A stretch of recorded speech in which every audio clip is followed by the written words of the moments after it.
HRN listeners. As we celebrate our 15th year, we are deepening our commitment to giving voice to the next generation of food systems storytellers, and we need your help. Our internship and fellowship programs help activate new possibilities for underrepresented and underestimated young people through experiential journalism, audio engineering, and production training. Through these unique programs, HRN helps food equity stewards build essential workforce readiness skills that expand their potential and foster economic mobility. Please consider supporting these critical programs. And with a minimum donation, you can be entered to win a dinner for two at an amazing restaurant in one of 8 cities and tickets to a concert at a great venue in one of those cities. We have incredible partners across the country who have donated, as they also share our passion for helping to educate the next generation of food systems storytellers. Check out heritageradionetwork.org/15 to donate and enter to win today. That's heritageradionetwork.org/15 to donate and enter to win today. And make sure you donate before March 31st. Thank you.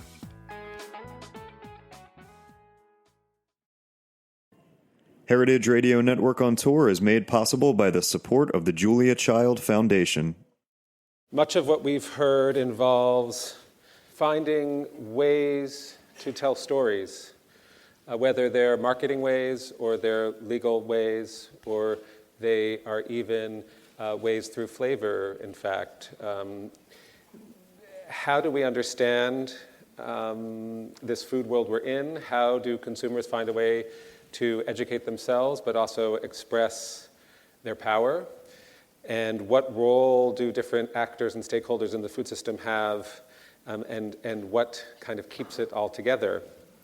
And we couldn't think of having a conversation about consumers, and in fact, how we cultivate consumers into citizens, without talking about media. And we heard today that food media, food images, let's say, are responsible for, was it 70% of all images? I think it's actually higher on social media.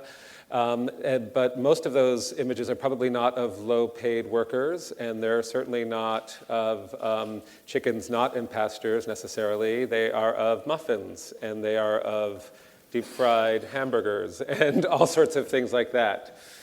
And we've heard also about how one way to force change is to disrupt something, whether it's for economic reasons or it's for, we even heard the vice chair of PepsiCo say we need to disrupt the food system, which is interesting, and we can have different opinions about how to go about that. Certainly media has been one of those industries that has been disrupted. Food media maybe less so, except that the people I'm sitting on this stage with represent a different kind of food media in a world where we're obsessed with recipes. And even at the Beard Foundation, it's one thing for us to talk about the value of trash fish as part of an ecological approach to sustainable seafood. It's another thing for us to publish a recipe for a trash fish croquette. And by another thing, I mean someone will then click on it, which is really ultimately what we want the world to do, one place to start. So I'm really excited to moderate this conversation. I hope to be doing absolutely no more talking with 3 women, which I don't think is inconsequential in this conversation, who are disrupting our understanding of food media. To my left is Kate Cox, who is the editor of something called The New Food Economy. It's a nonprofit newsroom, which I think is a really great way to describe it, that does take serious investigative journalistic ethos and ethics and applies them to stories that aren't often told in food, certainly not on food pages. To my right is Helen Rosner, who brought to Eater, which was sort of the definition of the snippy, soundbite digital platform, and brought intense, in-depth feature writing, for which she's won a James Beard Award, now a free agent, so to speak, but it certainly changed that medium. And Tamar Haspel, who has also, with a James Beard Award to show for it, as we heard earlier, disrupted traditional media, let's say, or the traditional media's approach to food by reporting on some really intense and important stories. And so first of all, thank you all for doing what you do, because without it, we might not even be able to have this conversation. So I want to start by talking about this transformation and what I imagine provokes attention between food stories where we might want to go to forget everything, and the sort of food reporting that you're doing where you are, in fact, reminding us how important and how deep the subject of food goes. Maybe, Kate, I'd like to start with you, if I may. You may. So what do you think about that? How and why? Why now? That's a good question. So I should say that I often kind of tangle with the words food media, food writing, food journalism, because even though that was a thing for a long time, to me, what we're doing is telling the most interesting stories right now. So it happens that a lot of those play out on the plate.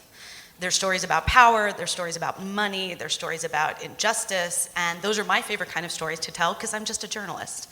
I'm not a change maker necessarily, or a disruptor. So what I look for is the best narrative, and this, of all the reporting I've done in my professional life, is where the best narratives are. But I would say every spring I get called to go to Columbia University and talk to the food journalism track there, which is now a thing. And I always get the same question right away from a student who will say, but you guys don't write about food at all, which is pretty true. We don't write about food as a product because they don't need the new food economy for that. The world does not need the new food economy to talk about, the sensual aspects of mozzarella. There are plenty of other places that are doing that. But what we do is tell really interesting stories about people, mostly. And that's because really good food stories, or the best food stories, are not about food at all. They're about the people who make it, they're about the systems that are in play, and the levers of power, and the mechanisms that control the system. Mm-hmm. So for me, it's the most gratifying kind of reporting. But is it about food? Pretty rarely. And in fact, I will often get ornery in the newsroom and say, we don't have any food on the website, guys. We need some food here. It's too whatever, systemic. So it's a pleasure when we get to actually write a little bit about food and product. Okay, and Helen, you've sort of gone the other way, if I may. Food snark, let's say, was the eater, stock and trade. And you brought something behind that. And I'm curious about the reception of that, and also from the process of producing it, the depth that might have given to you in understanding the subject of food. Yeah, I think that, the stories that I worked on at Eater, the features department, which features is one of those sort of vague words that means nothing and everything. And we basically defined it as stories that took a little bit more effort than just sort of a day of research or a day of reporting, things that really kind of involved getting into the meat of something, and also a certain analytical component. And we're all familiar with that, right? That's sort of the stock and trade of extraordinary publications like The New Yorker and The Atlantic. And it also shows up for sure in food media. Bon Appetit has an incredible feature well. Saveur has an incredible feature well. But building something like that from the ground up gave us an extraordinary opportunity. We could kind of look at the landscape of food media, but also the world of digital media, also the world of what the sort of buzzword is called long-form storytelling in general, and say, how can we create something that doesn't necessarily exist? So what I was interested in doing, and what I'm still interested in doing, what I think what I think Kate is interested in doing and Tamar is interested in doing is really finding the stories that need to be told and putting the time and energy and resources into telling them. It's easy to say that something like feature writing is a vanity project. If you are a benevolent billionaire who's interested in buying a media organization, please come talk to me after this. But the rule of thumb is that long-term storytelling, and not long-term in terms of the consumption, but in terms of the creation, long-term reporting, long-term research, long-term editorial processes, fact-checking, copy editing, original art, things like that, are not necessarily worth it. They don't necessarily pay off in terms of clicks or in terms of advertiser interest. And what we found, and what I had hoped to be the case and was thrilled to find out to be true, was that that is absolutely a lie. It turns out that this kind of serious, rigorous, hard-hitting reporting, and I don't know if it's regardless of the topic, but certainly it's the case in the food world, rewarded us 10, 20, 30, 50 times more than we were expecting it to in terms of things like hard numbers, in terms of the numbers of readers who are coming the readers who are not just coming but staying to read other things, coming back week after week after week to read these stories, and also in terms of things like advertiser interest and beard awards and other sort of signifiers of prestige, where we don't use prestige as a hollow term. We use it to say, like, this is the stuff that we're putting a lot of effort into because it's important. Important doesn't necessarily mean serious. Some of the stories were funny, some of the stories were fluffy, but they were serious, they were real. And I think that food enables that. I think that the lens of food, this idea that we're all so familiar with, that you can tell the story of the entire world by picking the right type of food, the right moment in its life cycle to film it through, like, that's very much the case. And it lends humanity and immediacy and gravity and personality to virtually any story that you want to tell. Fascinating. I have a quick follow-up question for that, which is, are you telling that story to people looking for a recipe or a new place to eat, or are people looking for that depth coming to the food section now to find that story? That's a great question. I love that question. I have a real answer and a glib answer. Okay. The real answer is no. I think the person who's looking for a muffin recipe is not looking for 500 words on wheat production and how it relates to muffins.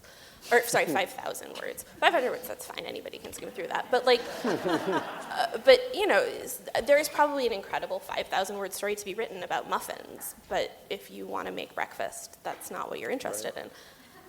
The glib answer is those are the same person. I think that we all contain multitudes. I want to make muffins for breakfast, and then I'm thinking about muffins all day, and I want to know more about it at 3 or 4 in the afternoon. And the beauty of media, durational media that exists in the world, is you can read it at any time. Just because I publish it at 9 a.m. on Wednesday doesn't mean you have to read it at 9 a.m. on Wednesday. It will be there for you when you want to read 5,000 words about muffins.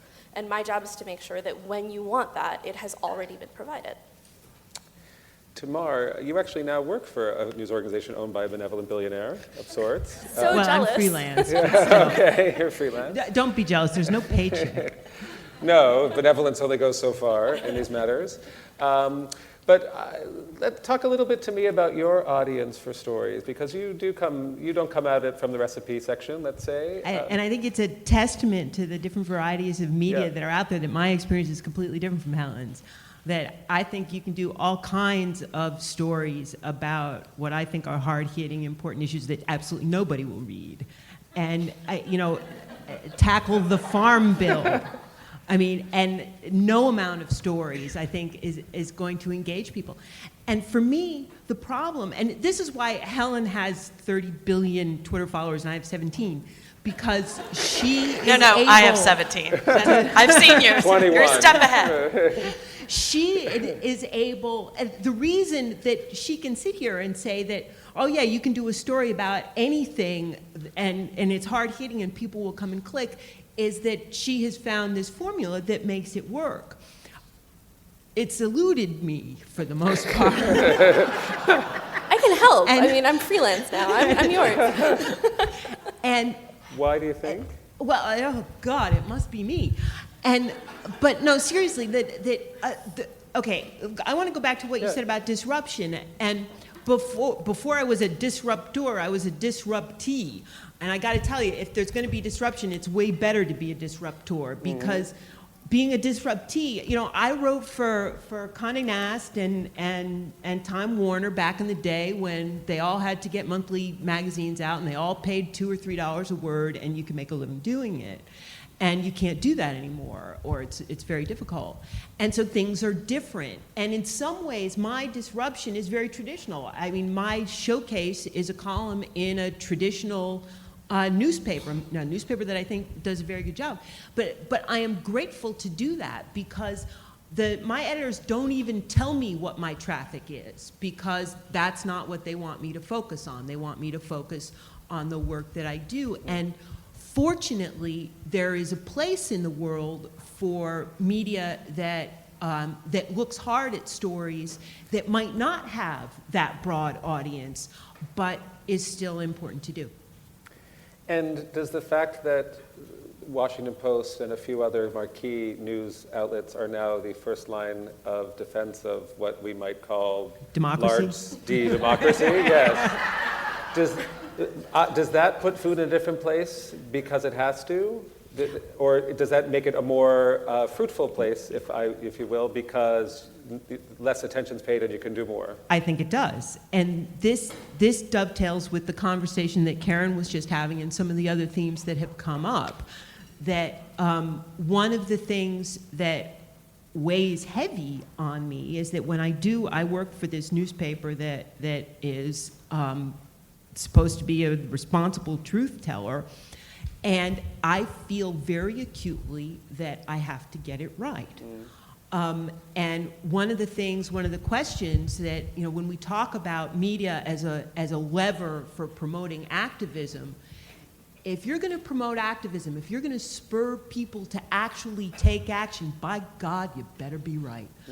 And this morning we did an exercise about how difficult it is for us to change our minds and how we all, us journalists included, make decisions based on our affiliations and our guts and our values.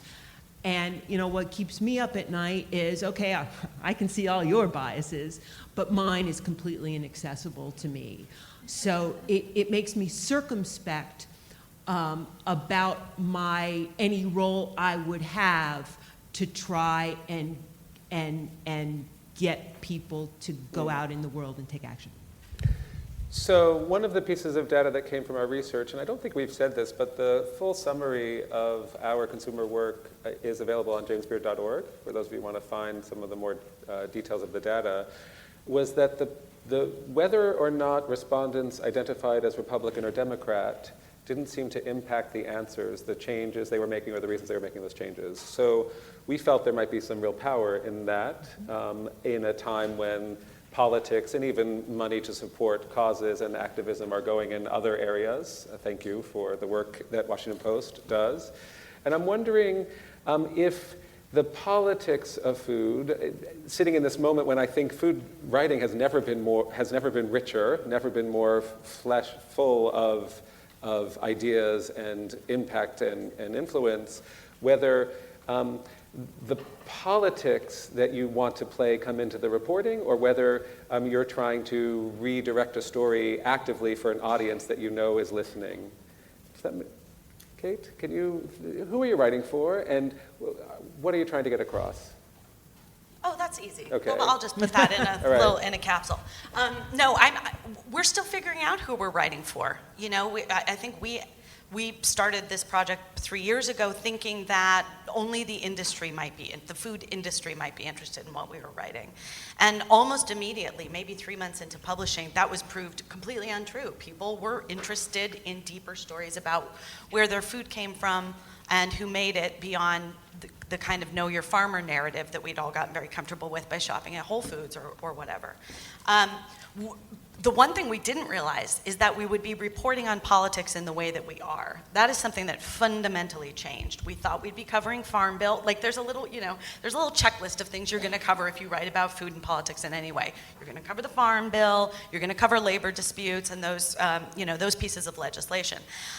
We had to make a pivot at the first of this year when people who were working in food began to feel really in peril about the projects that they put lots of years of their time and energy into. And they were not just worried about whether they were going to be able to execute their nonprofit stuff. It's like, will we be able to keep our workers? So everything became incredibly grave, and we had put our reporting lens in that. It's like right in the hot middle of that gravity. And we've continued to do that because that's where the stories are coming from. We're still learning about our readers, and it's a challenge. I'm not going to lie. It's a daily editorial challenge every day when we make a decision about what to run, especially as we're more news-driven. I think what we're mostly looking for is, where's the humanity? Where are the people? What does this look like on the ground? Beyond, and I love writing about policy, right? And talk about one reader, like my mother. I can actually see her in our analytics, like waving from Denver. Hi, I'm reading your Farm Bill story. But I love to talk about that. But the only way to deliver that information to a reader is to say, this affects a human being, and it actually maybe affects you, human being. I'll give you a really good example of recent coverage. So we covered the GIPSA the pullout of the GIPSA legislation last week. It's not really important if you don't know necessarily what GIPSA is, but we had to make a decision that day about how much of an explainer to do at the top of that piece, right? Which is like 100 years old worth of policy that we have. I'm like, just, get 3 inches, guys, get it into 3 inches. Just enough, not too much, enough to go in and know what we're covering. And then when we headlined it, we had to make another decision, which is that this happens to be a piece of policy that no one will notice on their plate. But if they care at all about who makes their food and where it's produced and the quality of those things, quality of life, quality of land, it matters like a whole bunch. And it was going to deeply affect the lives of contract farmers who cared about this legislation for a decade. Okay, you don't have to care about that if you just like to eat chicken. It's totally fine. But those are the decisions that we make in the newsroom, and they are not easy. Mm-hmm. And we often get it wrong, and we often face our own biases. Mm-hmm. And I think just to answer your point, which is so valid, one way that we address that in our newsroom is we hire people who can push back. So if you're an editor, right, you hire reporters who will say, that's not what my reporting showed. We just had that, you enter every piece with a question. Okay, what do we think we know about this? And then you hire the right people around you to say, wrong on the ground, my sources don't tell me that, or you hire great fact checkers, but you basically make it your business to surround yourself with people who will tell you that you're being biased or that you're entering a story with bias. And other than that, my God, I don't know, but I'll call you at 3 a.m. when I'm up worrying about that tonight. I'll be up worrying about it too. But isn't that being wrong part of the thing that has always not been part of the food media, I'll use the term, because you went there, maybe it was the best brownies or maybe it wasn't, but you didn't expect to be pushed back on what a brownie was, right? In some way. And so that's part of the culture of reading about food, I think, that even were you to look at some of the great gourmet magazine article features that were written, they were never about something that wanted you to feel uncomfortable, that gave you a story perhaps you didn't want to know. You just assumed that what they ate in Italy was delicious and you didn't want to go and say, actually, it's crap. So, sorry, Italians. So how do you handle that? I mean, how do you make it readable, even if you are just a news consumer, not a food consumer? And we'll talk about that consumption of news as a separate item. But well, I think this also goes back, I think, a little bit to what Tamar was saying earlier. I don't know. I disagree that there's value to reporting a story that nobody reads, not because there isn't value in the reporting, but because if somebody doesn't read it, it doesn't matter. Like, it's useful for the record, I guess. It's useful for the archive, certainly, and I think that every story should be covered. The world should be flooded with reporters taking down everything that everybody is saying at all times. But it is essential that stories be read, and that they be read by the people who will best receive them, which is sometimes people who are ready to agree with them, and is sometimes people who are ready to be challenged by them. I think that it's important to think about like putting the explainer at the top of something that may be esoteric or may be dry. I think it's even more important to think about like, how do we make this not dry? How do we make this not esoteric? And sometimes you end up in what I think of as kind of like the inevitable, almost eye-rolling cascade of like, well, if this happens to the farmers, then this is going to happen to the market, then this is going to happen to the large-scale agricultural buyers, and this is what's going to happen at McDonald's, and this is what's going to happen at, D'Agostino's, and this is what's going to happen in your kitchen and your lunch, and in this sort of cascade where it's like, here's how it affects you. Like, please let me appeal to your selfishness to get you to care about this thing that I need you to care about. But that works. It's what works. It's the thing that needs to happen.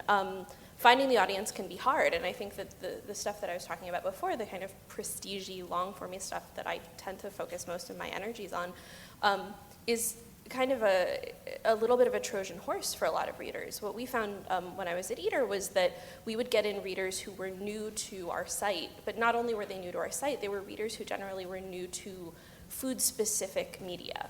So they were, the stories were getting picked up by quote-unquote generalist publications. Sometimes, the Washington Post food section would link to us, but sometimes it would be the Atlantic, the New York Times, the New Yorker, the All, Gawker, RIP.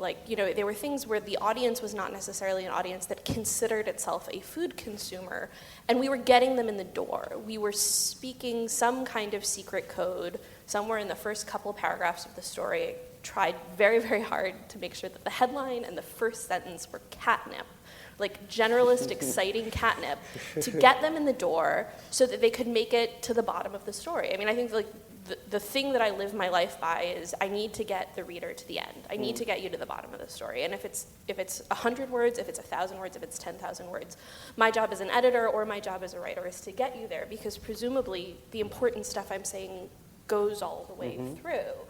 So there is a calculus, right? I feel a little mercenary, like crafting a message to get inside a reader. I mean, I feel like I'm in advertising, not an editorial, but it's Well, you're important. talking there, I think, about the craft of writing, and you bring to mind, to me, the example of that is actually an old example, which is The New Yorker, which has made me read to the end of stories I care nothing whatsoever about, but you just can't put them down. And there's something there. The craft of writing has been different from the craft of journalism, certainly. I mean, Tamar, you could speak to that perhaps. Yeah, and I wanted to answer something that Helen said, because I think this is a really interesting exploration. And I guess when I talk about nobody reading something, fortunately, I don't mean literally nobody. And the thing, because I write in the Washington Post, and Washington is where policy is made, I think that I have an audience that tends to be policy-centric. And so it's not so much that it goes in the ether, at least I hope not, as it is of more interest to a very specific sub-audience. And please don't take that away from me. And it's not so much a general interest audience. But don't get me wrong. I would love to find where the sweet spot is, where you can both address these issues that Kate and I have been talking about and try and bring people in exactly the way that you're saying. I think that's and it doesn't work universally, question. right? Like, I think, there were some stories that we had that were flops. There were a whole lot of stories that we just didn't run. I mean, you choose your wins. I also think, though, that it's really important to think about sort of broadly the calculus, and forgive me if this is too journalism 101 for you guys, but it's something I try to think about whenever I work on the story, which is that there's the content of the story, there is the byline, the person who's writing it, and there's the publication in which it appears. And all three of those lend different forms of authority to the story. All three of those in different ways tell a previously unfamiliar reader how much they should care. So when you're writing in the Washington Post, you're writing in the Washington frickin' Post. Like, when it's me. And it's you, and it's you, and that catapults it into upper echelons. But my dog could write a story in the Washington Post, and people would read it because the Washington Post has set up. And this is important. I mean, step 2 is you, but step 1 is if it is in the pages of the Washington Post, it matters. If it's in the pages of the New York Times, it matters. There's a very small list of publications where whatever makes it onto those pages matters by virtue of the fact that it has made it there. And this is us putting our trust into those gatekeepers, putting our trust into the editors, into the business side, the owners, this sort of brain trust of people who decide what makes it in. Then the second level is the byline, right? So someone like Tamar, who is universally respected and is considered an expert on the things that she covers, can write in the Washington Post. She can also write for Eater. She could also write for coolfoodstuff.blogspot.net.libya. I mean, and people would still care because it's Tamar. Sure, probably. I mean, it's blood money, but yeah. But Okay. so. But I want to pick up on this concept because one of the disruptions has been this sort of the ability for everything to look like news. And I'll use the fake news phrase, but I'm going to use a different example. And Helen and I participated in a summit last week on the future of fine dining with some esteemed chefs and restaurateurs from around the world, primarily Europe.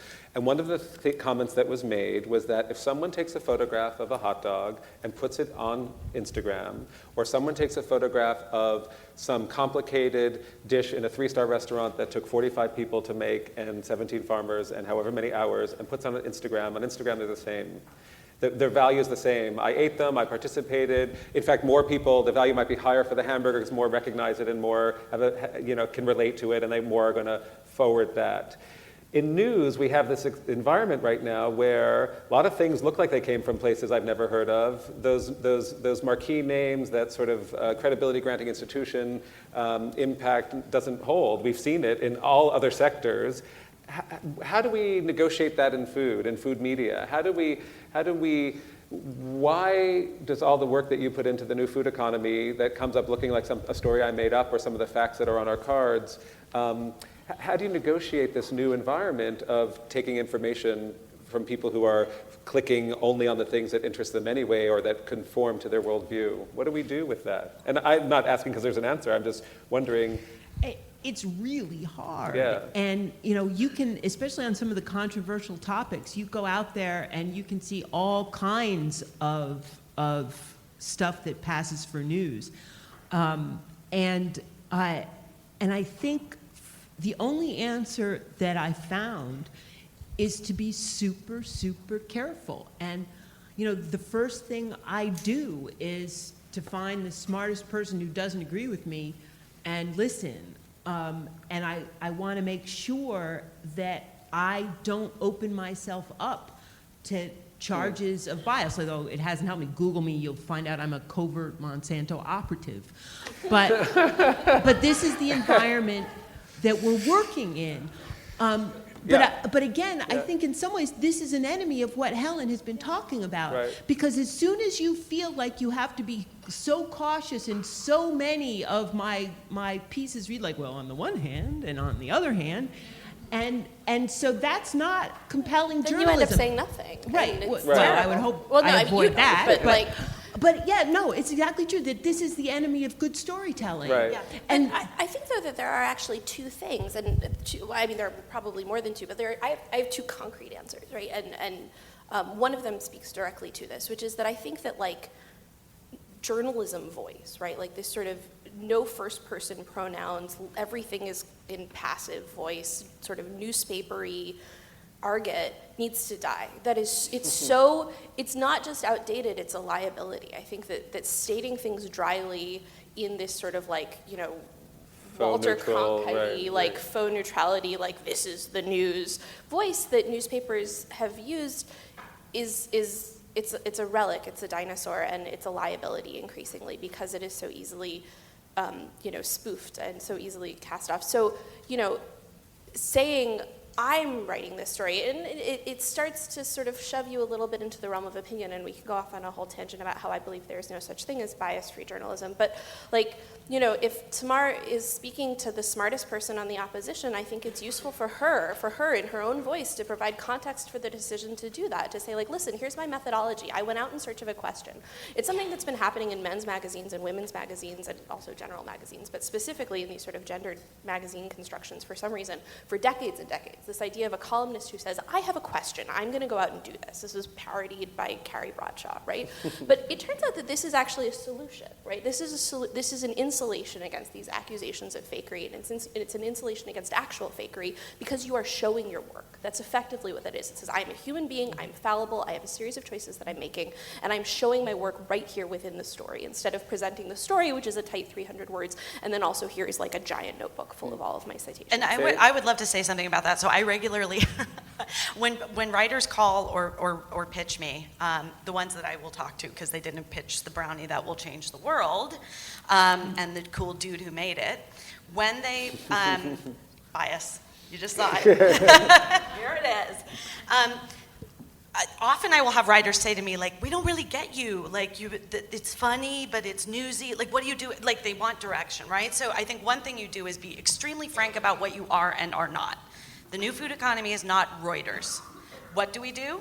We report the news in voice. And I think it's hard, I've had, and that may be disruptive to some degree, although I don't really know why. Often we do it just for ourselves, right? I'll get to the top of a paragraph that I'm about to embark on that involves dense policy, and I'll say, here's the deal with this. Because that's exactly how I would explain it to you in person, and that's how I'm explaining it to myself. And I don't see any problem with seeing the presence of the reporter in the story. In fact, often a reporter will call and say, I reported this, and I reported that, and I talked to this person, and I talked to that, and I don't really know. And I always say, that's the story. We don't really know. It's really hard to make these decisions, It's confusing. It's a conflicted marketplace, all those jargony terms. But it really is. I want to see the presence of the reporter in the story, unless we have the paradigm from our publication that that's not what we do. But we don't have that.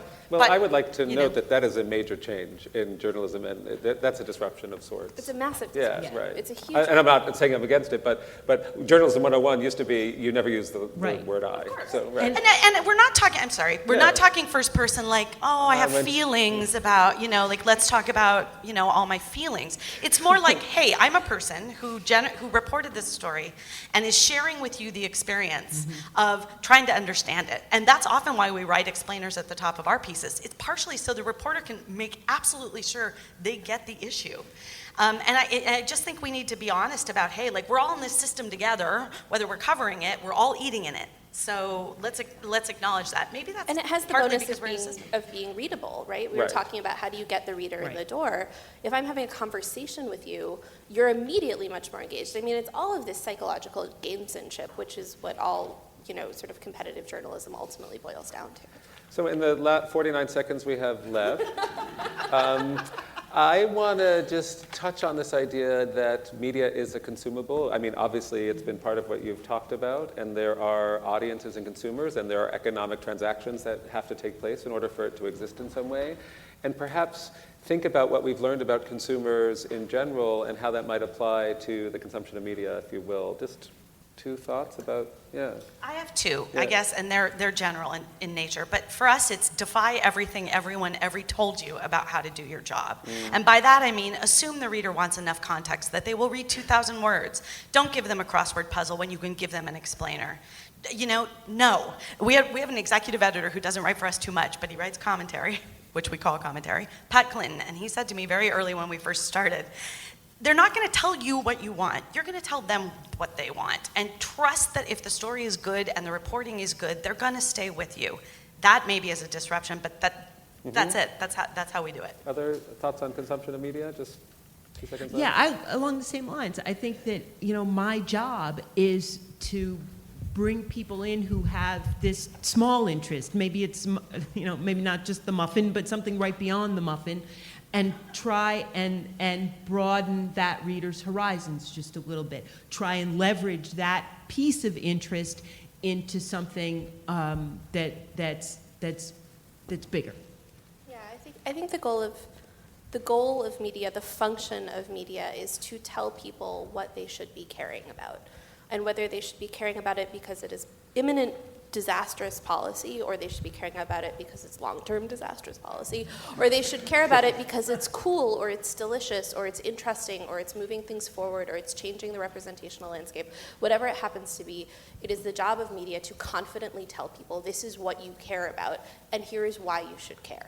And I think if we trust media to have that position of authority, and if we as the creators of media trust ourselves to have that authority, it can be an uncomfortable thing to carry. It feels weird to tell people how to feel. That's the way that the system operates well. You have to face things with strength and just be confident saying, this is the muffin you're going to have for breakfast. This is the policy you should be protesting against, and say them with equal forcefulness. Well, I, for one, am grateful that such thoughtful women are thinking about these things for us, and makes me comfortable. Thank you very much.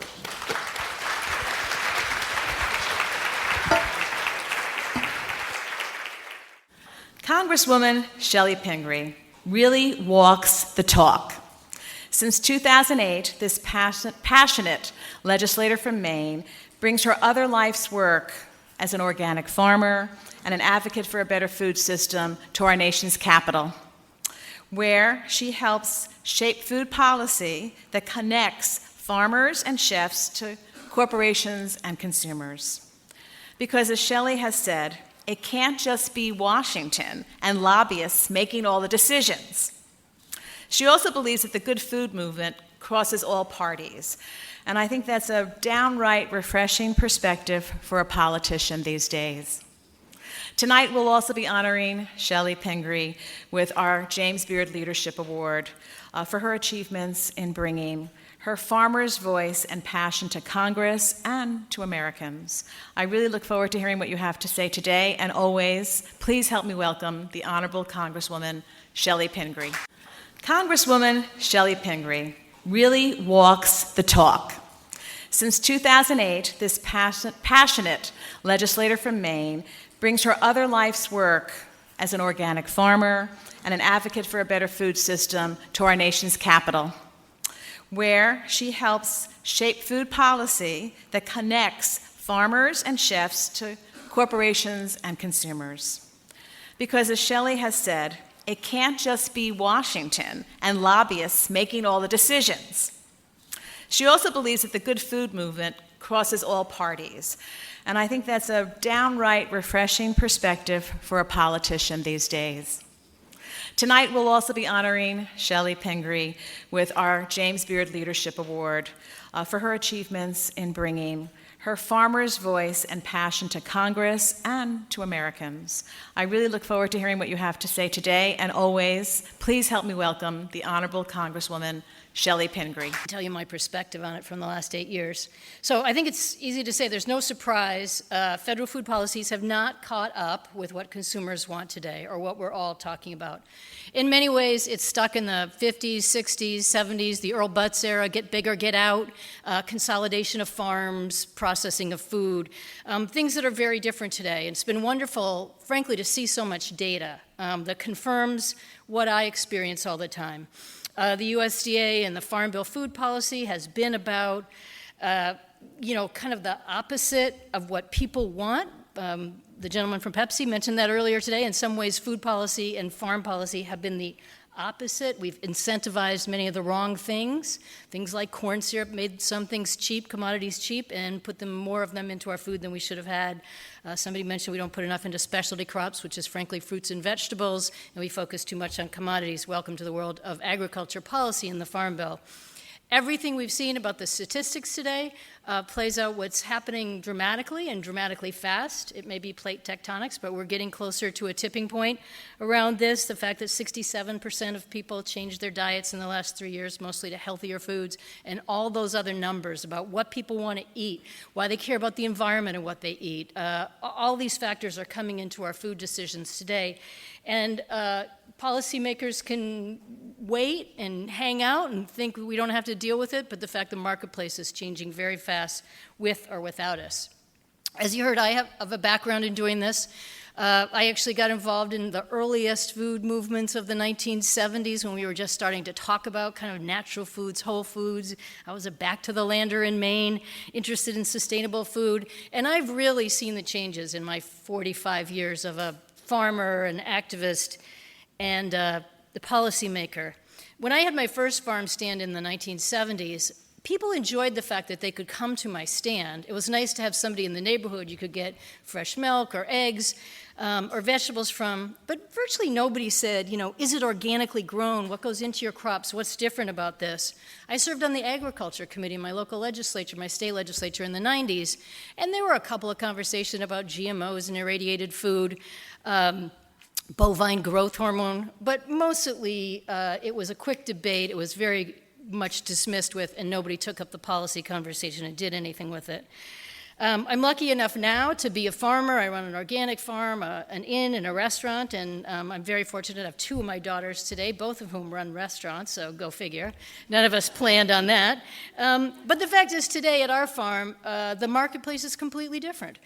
We do 100-person dinners in our barn with fresh, locally food and a tour of the farm, and they sell out practically before we get them on our website every summer, once every single week. Our restaurant is busy every night, and people who come to the farm stand ask a lot of questions. They know a lot about the food we grow. They want to know if it's organically certified. They want to know what the pigs had for lunch today, what the view is like for the chickens. They're very engaged and very involved. And frankly, my state is a good example of this, which is really wonderful for me being in Congress, because I get to go back and say, okay, you don't all agree with me all the time, but let me tell you about what's happening in Maine. The state of Maine, which was once a very agricultural state, we fed the Union Army in the 1800s, sorry for telling you Southerners, but we were a real agricultural state. Then agricultural policies changed. A lot of that land went out of use, and now it's coming back. We're one of the few states where the average age of our farmer is going down or on the decline. We have twice the number of women going into farming today, and we're increasing our amount of acreage. It's very revitalizing to our rural economy, and it shows that there's a trend going on, whether we think that's what agriculture looks like or not. It's just happening, and it's changing states like mine. Now, there's a little talk, we always get into this, is all this kind of an elitist thing, and, only if you have a lot of money can you buy food? Well, Maine's 30th in per capita in income. So we are not a wealthy state, but you can go into virtually any diner, any restaurant today, and they have a listing of who's growing that food. They want to talk about it. People in my state in big numbers, they want to buy locally. They're willing to pay a little bit more. We've surveyed them on this. If it would help the rural economy or the farmer down the road, because this is so intense. And for me, it's anecdotal. So I've taken a lot of those experiences to my job in Washington. When I came 8 years ago, frankly, I was very engaged in healthcare policy in my state legislature, and I thought, oh, I'll get in there and I'll do some work on that. Well, that's kind of a difficult thing these days. But it worked out well, because I found out there was a long line of members of Congress who were experts in healthcare policy and prescription drugs and wanted to do something about that, but almost nobody wanted to be on the Agriculture Committee. It was people who represented a commodity, a region of the country. But in really thinking about the things we're talking about today, a food system, consumers changing tastes, organic food, sustainable food, buying locally, many of my colleagues are interested in it, but they left a door wide open for me. So I've been very lucky for the last 8 years to work on the Farm Bill, on farm policy. I sit on the Agricultural Appropriations Committee now, so that's where we appropriate the funding, and I'm working now on my second Farm Bill. On the first Farm Bill, we wrote our own bill. It was called the Food, Farms, and Jobs Act, because everything is about a job. But we wanted to kind of incorporate a lot of good ideas, and the way it works in Washington is you often write a big comprehensive bill, and then you just hope you can put pieces of that into different bills or get the language into an appropriations bill, and I won't go through all the boring details. But we did manage to work in many of our policies, a lot of them directed to the small farmer, a lot of them over the years we've been there to fund things for the small to medium-sized farmer, whether it's about supporting farmers market, aggregating foods, getting more infrastructure out there, slaughterhouses, dairying facilities, value-added producer grants that help farmers to put out a hoop house or do something to get a value-added product. And we do a lot around nutrition, and whether it's school lunch or SNAP benefits. We were lucky enough to work with the wonderful Gus Schumacher and Michelle on Wholesome Wave in our Double Bucks program, where you, if you have a SNAP benefit, you can take it to a farmer's market and get twice the amount in fresh fruits and vegetables, because we do believe it doesn't matter what's in your pocket. You should have access to fresh and healthy food, and that's what people want to do. I've seen a real change. You've heard it a couple of times today. This isn't a Republican or Democratic issue. Now, it sometimes gets that way in politics, whether we're going to, make cuts in the budget to the SNAP program or something else. You can get to the kind of difficult side of it. But the fact is that most of these things are supported with consumers, regardless of your age, your economic status, your party. You are interested in getting fresh, healthy food on your table, and so many of the things that we saw today. And if it makes any of you feel better, I have had more Republican co-sponsors to my bill this year than ever in my 8 years. So, go there. My little political aside is it's one of two things, probably both. One, I think, is that there's so many difficulties going on in the administration today that a lot of my Republican colleagues are more collegial about working with Congress. You don't see it all the time, but it's sort of like, well, let's work together, even if we can't work with the challenges that are going on with the president and the administration. But probably more importantly is whether you're from Nebraska or Iowa or California, you are hearing from constituents, you're hearing from local businesses, you're hearing from farmers who are saying, I'm getting into a new market and I'm getting paid more, or this is what I want to have in my kids' school lunch program, or this is what I want to see in my local school supermarket. And so my colleagues on both sides of the aisle are hearing that, and they're saying, hey, I should get in on this. So I'll tell you about a couple of the bills we're working on now. One of them is the Organic Agriculture Research Act. Now, everything doesn't have to be organic, but one of the things we've surveyed over the last few years on agriculture appropriations is how much the USDA spends on organic research. Took a couple of years to get all those numbers, but in their last analysis, about 1/10 of 1% of all USDA dollars go into organic research. Now, today it's about 13% of the market and growing. We don't have enough commodities to fill the demand, so of course we're outraged by that and saying, if the USDA is there to give farmers a better opportunity to get into the good markets, the better prices, if it's to get consumers the products that they need, we should do that. So our bill more than doubles that that research and basically says that's what we're here for. You shouldn't tell a farmer who wants to transition into organic farming, and many of them do, just go do it like they did in the 1800s. You know, we've got a lot of new techniques. We should be researching seed varieties and so many of the things people were talking about today. So that's one of our bills. We also have another Local Farms Act, which, again, it sort of highlights this area of growth. Local Foods is about $8.7 billion in sales, so it's a growing market, whether it's at your local grocery store or at a local restaurant. And we've done a few things in this one. A lot of it has to do with helping people to make an organic transition, dealing with food safety standards, more of the infrastructure projects we talked about before. As we get a growing number of farms, we don't have the infrastructure we used to have down the road, whether it's processing facilities or helping the small farmer put everything to in combination with a bigger farmer so they can sell it to an institution or a school.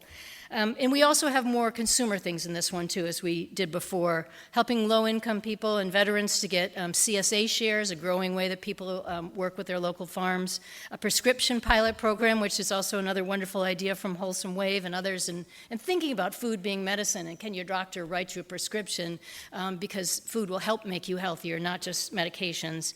Giving schools more flexibility to purchase locally. We've learned so much and worked so much with schools that have school gardens, schools that have buy more local produce. You can see the difference in kids when they think the carrot that they just pulled out of the garden is actually the one on their plate in the school lunch, making those connections, visiting with a local farm. If we really want to change childhood obesity and develop better health habits, we have to start when kids are young. Another bill of ours is the Food Recovery Act, and we've heard a little bit about food waste today, so I won't get into all the details in my short time, but we waste a lot of the food in this country, almost 50% of it. We've got a lot of people going hungry, and there's a lot we could be doing to reduce that. So we have a very comprehensive piece of legislation. Everything from making food date labels consistent. How many of you have taken something out of the cupboard and said, you know, it says November 15th. Does that mean I'm going to die on the 16th if I eat it? Or it's still good, but maybe not so great. So, and we find people, they debate this in their homes, so sometimes we call this domestic harmony bill. You know, you'll get along better. But basically, it's widely supported by food processors. They want to make sure that there's some normalcy to this too, and it's just two simple labels: one that lets you know when it's going to be best to eat it, and one that it's actually not safe. Getting rid of some of the barriers of food donation, making it easier for whether it's farmers or retailers to donate, and a lot more investment in large-scale composting and anaerobic digestion, waste to energy, so that when we get to that stage of the food chain, we're making sure things are well disposed of. So let me just talk about a few other things before I close here. We're, as I said, working on the next farm bill. It's always a mystery in Washington. Will we write it in December or will we write it 2 years from now? You never quite know, but we're all very actively working on that. And when people ask me, how should I get involved, what should I do? I mean, one thing to do, not every member of Congress is working on the Farm Bill, but every member of Congress will take some votes around this, will take amendment votes around this. So getting to know who represents you, asking them what their food policy is, conveying to them what you care about. If you're a chef, it's about what you're hearing in your local restaurant. And you heard people say earlier today, chefs come with high credibility on the Hill, and we need to hear from all of them. If you own a business and you're watching what consumers want and the growth in certain parts of your business, in your food industry, if you're a farmer, where the markets are and where you're making money. I mean, every member of Congress needs to hear about that. We work on things in the Farm Bill policy. There's also rulemaking. I could have spent the whole conversation around rulemaking. It's a very complicated, sometimes less noticeable side of things, but you heard earlier talk about the GIPSA rules. That's it's true. It takes more than 3 paragraphs, although John Oliver did a really wonderful humorous 20-minute segment on that. The organic livestock rules. We were just hearing about the chicken lawsuit. If we had written the organic livestock rules and the department wasn't delaying them right now, these things, some of them would be resolved because there would be standards for what that is. Anyway, there's a lot of rulemaking. There's a chance to weigh in on all of that. And it's critically important, having organic standards that people can count on, not messing with those brands, not having some kind of nebulous natural and some of the other things that get talked about all the time. And while we don't know how this administration will play out when it gets to the Farm Bill, they've already started rolling back some of the regulations, and it's not surprising, perhaps, that everything isn't going our way. So I think it takes a careful eye. in the Appropriations Committee, we often write language to support the things that we care about, and sometimes the next year the language comes right back out. But that's another place to kind of watch what we're doing. So the only other thing I'm going to just say a couple of words about is around activism, because I think because Congress is so far out of step or often so far behind, people don't think about it as like, what can I do? Can I make a difference to change things? And it's tough to find the vehicle. Like I said, you can't always tell where we are in the Farm Bill. A lot of environmental groups are getting much more engaged in this, and they're doing scorecards of us. Food Policy Action keeps a scorecard on all of our votes, and it's a good way to tell where we do all those things. But I have seen a huge difference in my 8 years. A lot of my colleagues kind of humored me when I first came in. Yeah, that's okay. It sounds like something we should do. 8 years later, like I said, there's more Republican co-sponsors. People are hearing much more from people. And the GMO debate was actually kind of illustrative, and that's been talked over quite a bit today. But just a couple of things that became clear through that. Like you've heard earlier, there's a breakdown in trust of the consumer, whether it's to the companies that they buy from or trying to figure out who tells the truth, as this we started out today.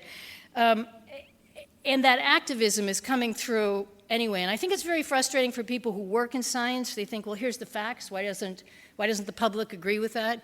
You know, it's just like that in politics. We think, here's all the facts. Why did they vote for that guy? But that's how it goes. And sometimes the social media facts, what your friends tell you, is more convincing, and sometimes they're right. We've had reason not to trust a lot of industry over time, and there's reason people haven't always believed what Big Ag is saying or certain food processors are saying, and it's often been to the peril of those companies. And the GMO debate is a little bit like that, where you've had so many industries that oppose this. That's because my time is up, and I'm going to just finish this up. But the fact is, you know, as Campbell Soup said earlier today, they're just going to go out and label it. And sometimes it's just better to respect the consumer and say, there's a reason people want to know what's in their food. And they're not actually going to be that afraid if they see the label. You know, we see high-fat labels and too much cholesterol, and frankly, we go out and buy it anyway. And we can do that with descriptions of what's in our food. But some of the biggest fights we've had have been around labeling, whether it was bovine growth hormone in the milk or GMO labels today. And we're not done with that fight, and we don't know where it will end up, but I can tell you we got more pieces of communication to our office on GMO labeling from the first day I got into office than practically anything, well, then easily than anything else around the food system. And that's true of a lot of my colleagues who were very conflicted about how to vote about it because they heard from a lot of consumers. One of the reasons that is, I think, is not because everybody wakes up in the morning and thinks GMO labeling is their biggest concern, or GMOs in their food. Frankly, they're worried about antibiotics in their food, and they're worried about the environmental impact of their food. But it was the one thing they knew about. They heard about the legislation, they wanted to get engaged, they wanted to do something about it. In fact, most people think a GMO label is something more significant than an organic standard, which it's just a tiny little piece of an organic standard, which is much more comprehensive. Anyway, I'm just saying the consumers are there, they're mad, they're not going to take it anymore, they're very engaged, and it's no longer time to just say, let's tell them they don't know enough, you know, to know what's in the label and not do it. And I think the more that we're seeing that, the companies that are catching on to that, the policymakers who are going along with it and listening to their constituents are finding, you know, a good response at home. And the fact is, you know, like it or not, the food system is changing dramatically. That's mostly because of the marketplace, because of changing demand by the consumer. It's a good thing for farmers. It's a good thing for sustainability. It's a great thing for our environment and the health of the farmer and the health of the people who work in farming. It's going to be better for all of our health. And I'm very hopeful in a restrained way, because it takes time, and that's the plate tectonic part, but that we're all working in the right place at the right time, trying to do the right thing, and I feel lucky to do it. So thank you very much for having me here today.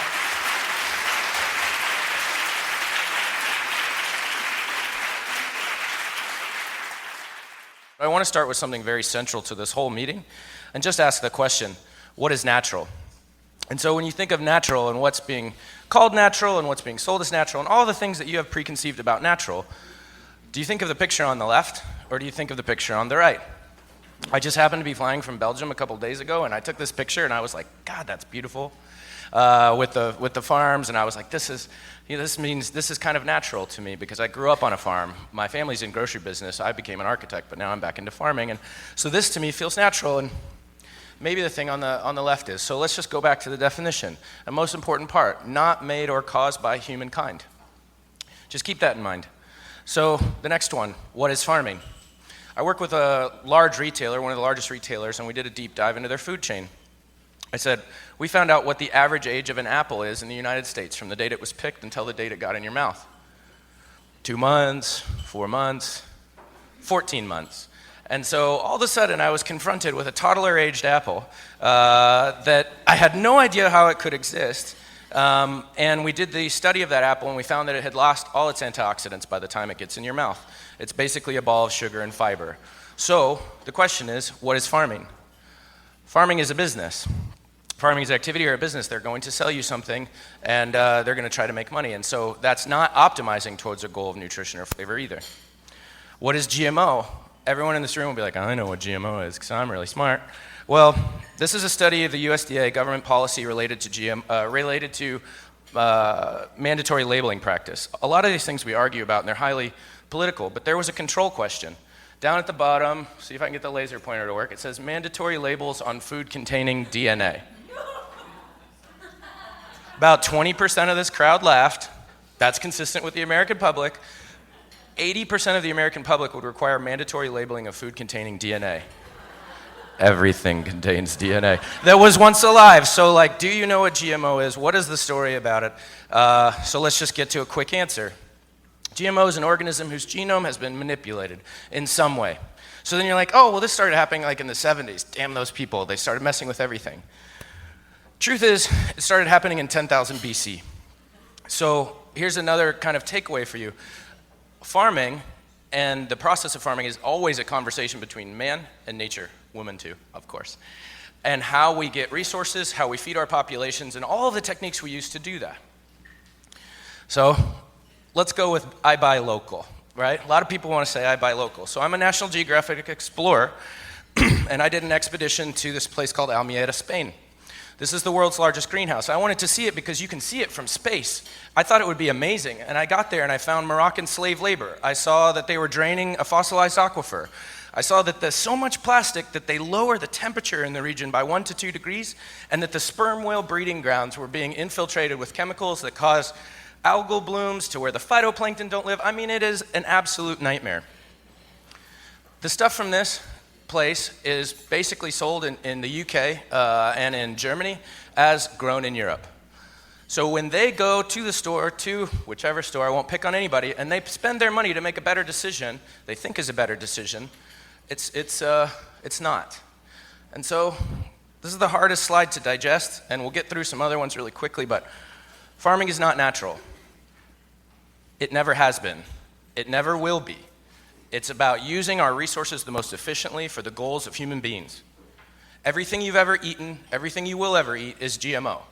Now, there are new techniques for manipulating GMO, and we can talk about cisgenic and transgenic, but we have to get beyond this kind of like first stopper. And the last one is selling nature is the biggest con in food. I see it perpetrated all the time. Nature, nature, nature. Well, we don't sell nature, you don't eat nature. You eat products of a business of farming that are optimized with techniques, and we have to get a lot better at how we use those techniques. But they can fool you because probably very few people, it's like less than 1% of the population is involved in farming, but we also have to confront this. We have entered the age of the Anthropocene. If you believe in climate change, you believe in the Anthropocene, which is humans are now recorded in geological time and will be forever. This is scientific thought as geological force. We're starting to see the ability to modify mosquitoes to eliminate malaria, the ability to genetically alter humans to get rid of MS and Parkinson's and all other kinds of things. Expansion microscopy, meat grown in labs, milk grown with microbes. I'll go through a couple really quickly. So if you've heard the word CRISPR, you're like, I know what CRISPR is, but you don't know that CRISPR is a battle that happened a long time ago. It was actually just settled in court like 4 months ago, and lawyers like to get paid. So it's been a while since CRISPR's been a thing, but that's an ability to edit an organism. Past CRISPR, they invented gene drive. Gene drive is the ability to edit an organism and cause it to be present in the offspring of that organism. If you're following me, that's ecosystem engineering, and it's pretty crazy. But you need to know it's here right now. So now they invented daisy chain, which is spread the edit across chromosomes. I know I'm talking a lot of science, and a lot of people aren't scientists in here.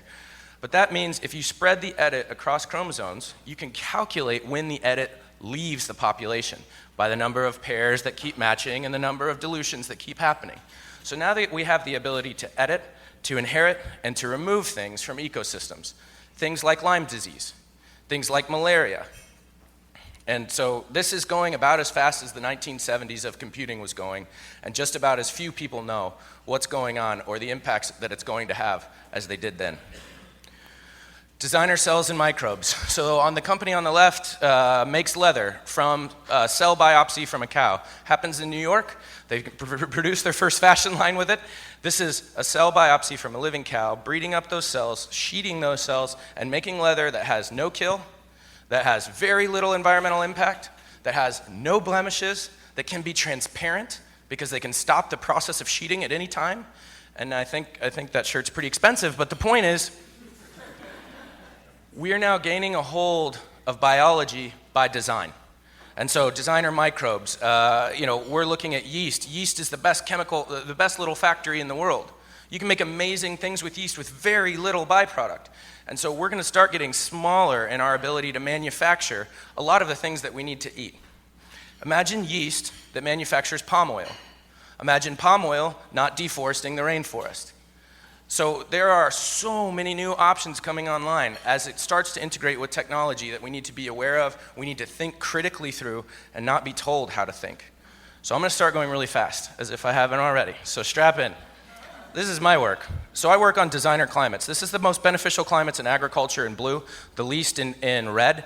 We are slave to climate. This is why Californian farmers are now Mexican farmers. This is why China is the largest landholder of Brazil. This is why the Middle East gets its food from Central Africa. Climates don't know politics, climates don't know ecosystems, and we chase them around for production. And my question is, can we start designing climate to design the thing we want, flavor and nutrition? So inside of my lab, I'll talk through the tech and you can stop me afterwards. But if you know about the genome, a little bit, GMO, I know, 20%, I'm talking about the phenome, or the phenomena. If I had a genetic twin, and he ate differently, had a little bit less stress, didn't travel so much for award ceremonies, he would look different than me, but he would probably also taste differently, but we won't ever know that that's the case. The tomato in Tuscany on the north side of the slope with the happy cow next door that produces the nuttiest flavor, and you can't get this tomato anywhere else. False. The genes inside of the abiotic or biotic stress produce an expression of flavor. That flavor can be wildly different from the same genetic base pair. We're talking about a spicy lettuce, a sweet lettuce, a bitter lettuce, whatever you want. But it's about the stress that that plant comes in contact with. So in this, we design stress and try to decode it. We also fool around with things like ancient and rare genetics. These tomatoes, I heard a presentation yesterday that was similar. These tomatoes hadn't been grown commercially in 150 years. We're the only people in this room, I'm the only person that's ever eaten this tomato. Supposedly the best sauce tomato in the world, but it didn't have good shipping characteristics. So it had higher lycopene content, it had better mechanical properties, but we didn't choose it because we couldn't scale it. And so we also ate it fresh because we don't know how to cook. But we have an entire genetic inheritance. We eat 4 cultivars of tomatoes in the United States. There are over 10,000 cultivars of tomatoes in the world. We have never selected for those one GMO of all time for flavor. Flavor Saver tomato, 1970s, none of you eat it. So what about the tools that we have and gearing them towards the actual things that we need? So I started this project, 2014 in a way, but my lifetime in a way, with 2 Dixie cups and some parts hacked out of Home Depot and Bed Bath & Beyond.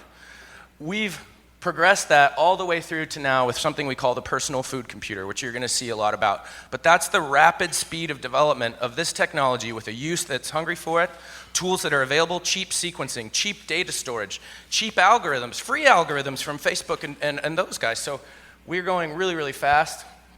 We at the same time launched a small lab in a closet. I hacked water lines through cable trays. I had to convince them I was building a water-powered computer in the media lab.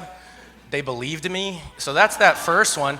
And then by the end of it now, we've launched a whole new lab that you can see here where we've really started to share everything out. We started a project called FermentorBot with Ariel Johnson, who's not here right now, but from my team and used to be R&D with Restaurant Noma. we realized that fermentations are amazing and no one records them, and you can't share them very easily, and like every 5th batch may kill someone.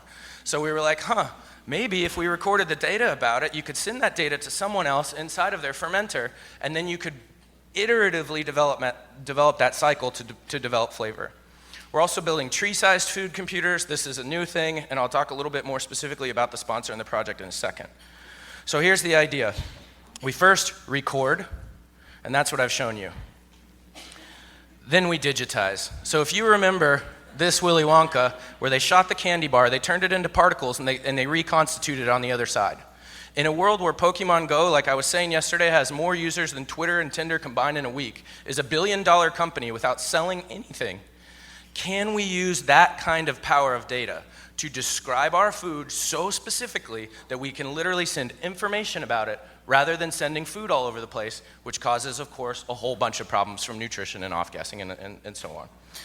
That slide was part of me getting a job at MIT. That tells you how crazy they are. So this is the decode portion. So record, decode, recode. We're in decode. So we throw all kinds of data sets at these plants. We have atmospheric data sets on the left, CO2, O2, temperature, humidity, light, nitrogen, phosphorus, all that. We have mineral data sets in the middle. So people say terroir, and I say minerals, oxygen, microbes, bacteria, all the things, carbon. Like, I want to know what it is. And so we follow that all the time. You wouldn't even believe how much we've learned in fundamental science just in the last few years about which plants takes what things at what times. We dump and waste so much that the plants can't possibly absorb, and we need this knowledge. The last one is gas chromatography and mass spec. We take the plants, we do the flavor analysis, and we get all of the secondary metabolites. If that looks weird to you, that's flavor. That is flavor quantified. And so we've set that as a target. We also culture and sequence the plants regularly. This is a sequencing from the root zone to the tip of the plant. You'll see in the root zone, lots of stuff. Middle of the plant, not so much stuff. Leaf surface, not much stuff at all. We're trying to figure out which microbes at which time produce which expressions. The important thing is it's all linked, from atmosphere to gas chromatography to biology and so on.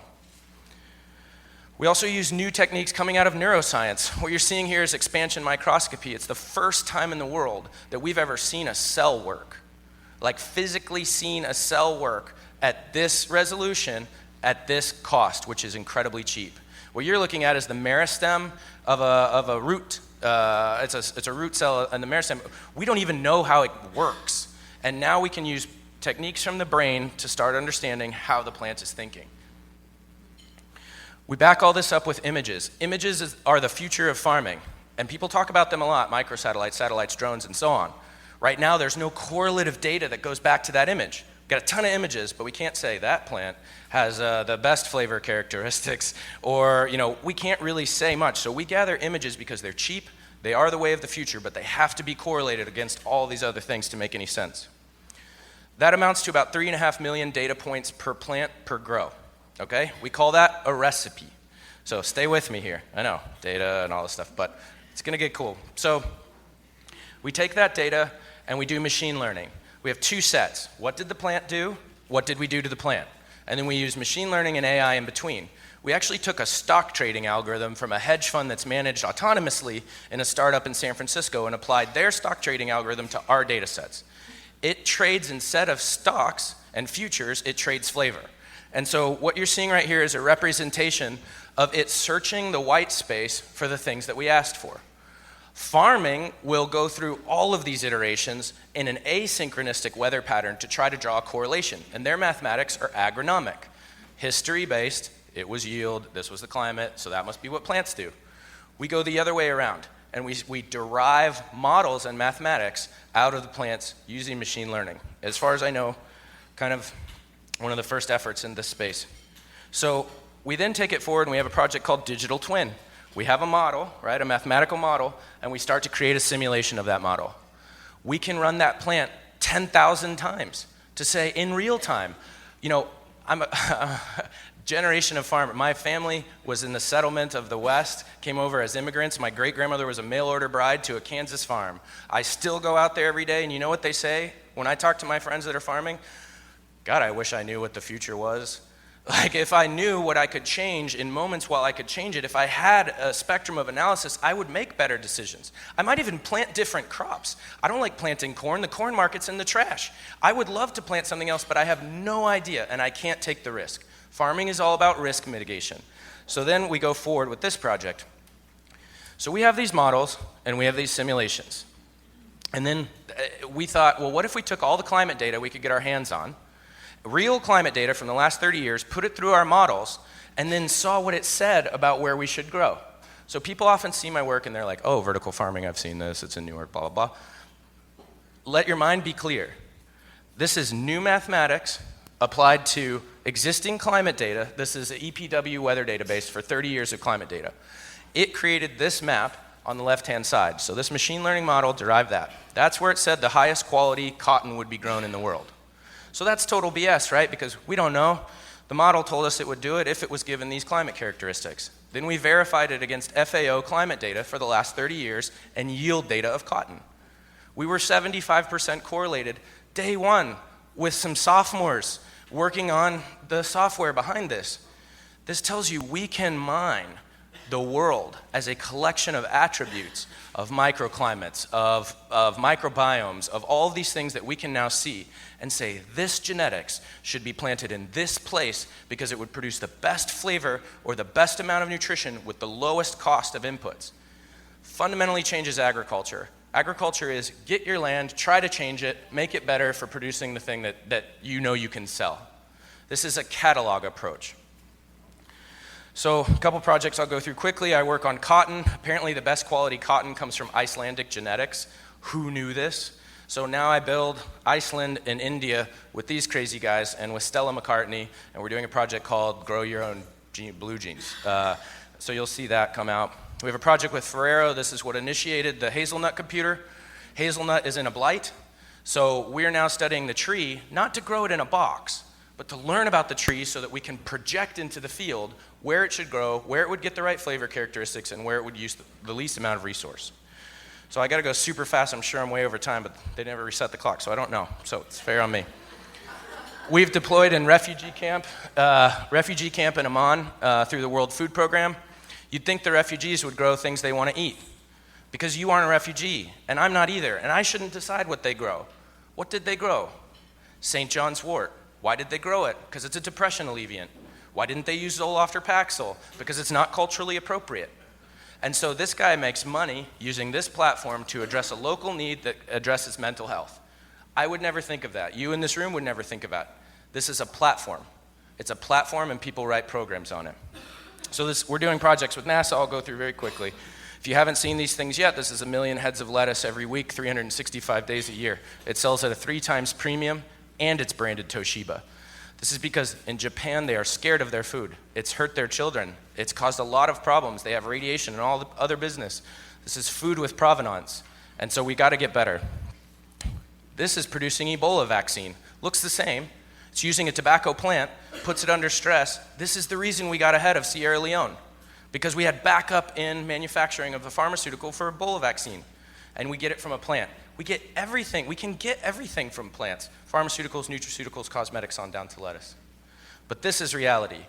No one's sharing anything. We're on a huge hype cycle, but no one says, hey, in 2014 we lost 20 million. In 2015 we lost 60 million. In 2017 we're standing to lose 100 million. No one's sharing anything. They're talking about better food for everyone except buy my IP and it's venture backed and I'm going to make a ton of money and I'm going to sell it to you on a royalty. It's too big for that. It's too complex for that. You saw my team. You see the work. It won't work. So I'm learning from this, which is what tech did to solve that problem. Elon open sources the patents of Tesla. Apple open sources the app developer language to compete with app markets. Facebook open sources TorchNet and TensorFlow, their 2 most valuable AI tools that could have made them billions of dollars. And of course, we've seen what the Human Genome Project did for open science and the advancement of human knowledge about ourselves. So this is probably one of the most controversial slides, I guess, for me anyway, but this is what I believe. The greatest crime perpetrated in agriculture was the siphoning off of knowledge from our academic universities, from our partnerships, from everything, and it created very few people with very little knowledge to be able to question the system. And so you end up with a whole bunch of people that get fed BS and believe it because they haven't seen the system, they haven't been a part of it. So we're going to smash that. This is the end of the project. I'm sorry, Mitchell, I'm sure I'm trailing. Like I said, son of a farmer, son of two farmers and grocers, and then a whole litany. But this isn't just me. This isn't just the U.S. The average age of a farmer in the U.S. is 60. We have an entire population that has no clue about this stuff, and you can't record the experience of a 60-year-old farmer. You can't share it. You have to be there in the field. Plants grow best in a farmer's shadow. You go on down the world, this is Africa, half the population under 18, 80% don't want to be farmers. We go for our policy to support small shareholder African farmers when all the kids have left and gone to African megacities and want a different life. We have to be thinking about the next 1 billion farmers. So this is what we do. We put everything out online, open source, all the tools, all the code. It's not perfect. It's very scrappy. We have no money to do this part. I get paid to do scientific research. I don't get paid to run motley crews of kids all over the world. But we put it out on Wikipedia.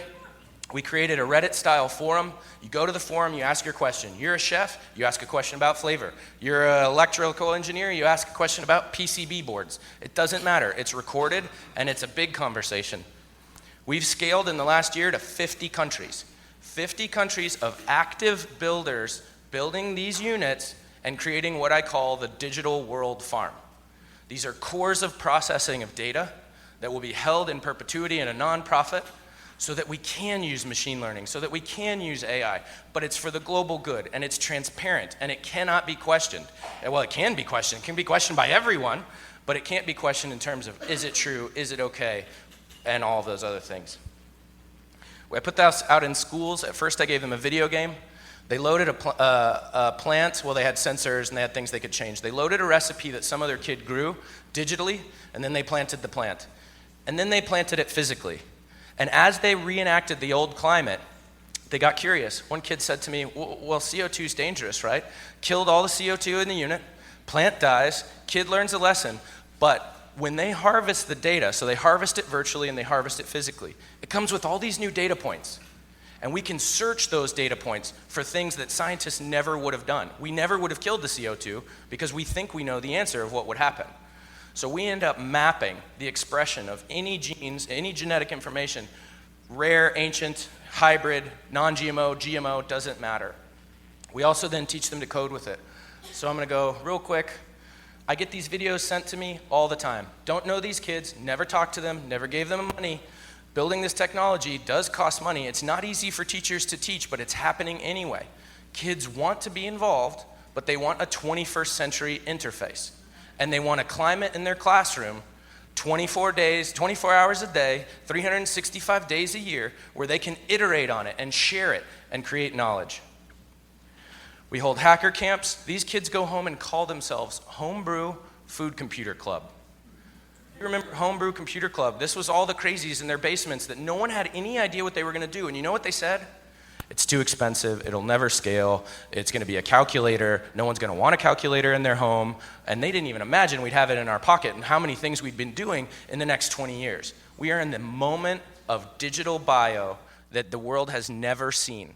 And we need to use those tools to create something amazing. So the last thing, I think, this is just a joke, but I had a chef from the Basque Culinary Center, a professor, working last week in my lab to create a menu, to create an experience using a fermentation bot, using a food computer, designing an entire menu with all kinds of misos, all kinds of craziness, kojis and things, and I didn't know if I should serve it, but he told me that it was okay, and we create things like that, and I think this is what you can see happening in the future, which is, this is natural.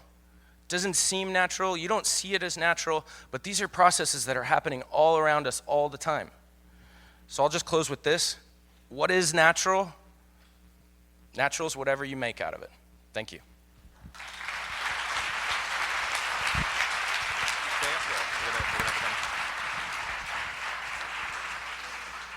I told you that would be provocative, and you probably have a few comments and questions, and I'm going to welcome to join me and Caleb on the stage Jennifer Kuzma, who's going to help us understand a little bit about that, to digest it, if you will, and also to talk about how societies digest new technologies. Jennifer's a distinguished professor and co-director of the Genetic Engineering and Society Center at North Carolina State University, also an expert in biotechnology policy, emerging technologies, nanotechnology, and understanding or helping how societies, how communities understand what you just heard, and then we'll open it up to some questions. I imagine there are a few, or comments. Jennifer, okay. What do you think? I start. What do I think? Wow. He's doing a lot of really cool stuff. For the past 20, 25 years, I've observed the advent and sort of the introduction of GMOs into the food supply. And throughout that history, I think we've learned some lessons that are really important about the integration of technology in society. And I think some of those lessons are that technologists should be thinking upstream in their work about the downstream attitudes that people may have about the technology and whether or not people would want the technology. After all, people and citizens and consumers, however you want to frame it, are taxpayers funding the research. And so a lot of my work has centered on how do we give people a voice throughout the governance system of food and agriculture and food production, and how do we ask them what kind of technologies they would want to see integrated into their food, and how they would like to see them integrated and regulated and overseen. So I've been very interested in governance systems and how they engage citizens and stakeholders. And from the lesson of GMOs, we've learned that maybe it's not wise to start with products first that are going to benefit primarily farmers. Maybe if people had a voice, they would start with some of the nutritional or taste or safety aspects of the technology. Because now we're seeing a society where GMOs are being largely rejected by a significant proportion of the population. Not everybody. And I personally am not against genetic engineering, but I do have some concerns about the informed consent of people who are eating the foods and whether they know what they're eating and have a choice in what they're eating, as well as some of the aspects of regulation and oversight. And so gene-edited crops right now are sort of stuck in this neverland of whether or not they're going to be regulated. And there's some policies out there in the Federal Register that are being considered by the federal agencies for whether or not to include gene editing in regulation of GMOs or not. Somehow they don't fit the definition of recombinant DNA genetic engineering, and so the agencies, the federal agencies, and I'll stop here after this, FDA, USDA, and EPA are all considering this right now. So if you're interested in getting more information about what they're considering and what the rules are, I can help you, find the Federal Register notice. I think the comment periods are over, but one place where you can have a voice is in that process of the Federal Register. It's not the best, form of democratization of the system, but it is one place where consumers and citizens have a voice. So that's my interest, is how do we democratize science, not just from the who's doing the science, but what products are we choosing and how are we governing them in society? Well, and so that makes me ask, in a society where people don't know how to make a soup, let's say, and where fifth grade science might be the average, maybe that's a generous average of information, how does a voice have any authority besides the kind of gut neurons we saw yesterday in Jonas Kaplan's diagram to have this conversation? I don't know what he just said. I really don't. And my philosophy is that's we're talking over you, like you're not sitting here. My philosophy is that's Just okay. taking notes. So my bias is that experts are not the only ones that should have a voice. Experts come with the same biases that non-experts do. I mean, scientists, when they view data, they come with certain biases, and how they interpret that data is colored by their cultural worldviews. So cultural cognition and cultural theory applies to scientists just as it applies to citizens and consumers. And so I've participated in a lot of public kind of wine cafes and science forum where if you give people just a little bit of information, 15 minutes or so, they can have the most informed discussion about these things. So I'm of the attitude that you don't have to be fully educated on, the nuances of gene editing and recombinant DNA in order to have a say in what's done with your tax dollars in the food supply. Caleb? So.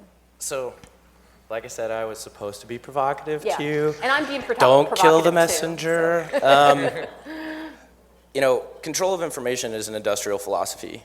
It's gone. There is no control of information. There is no control of the story. There is no telling people how they should work with a technology.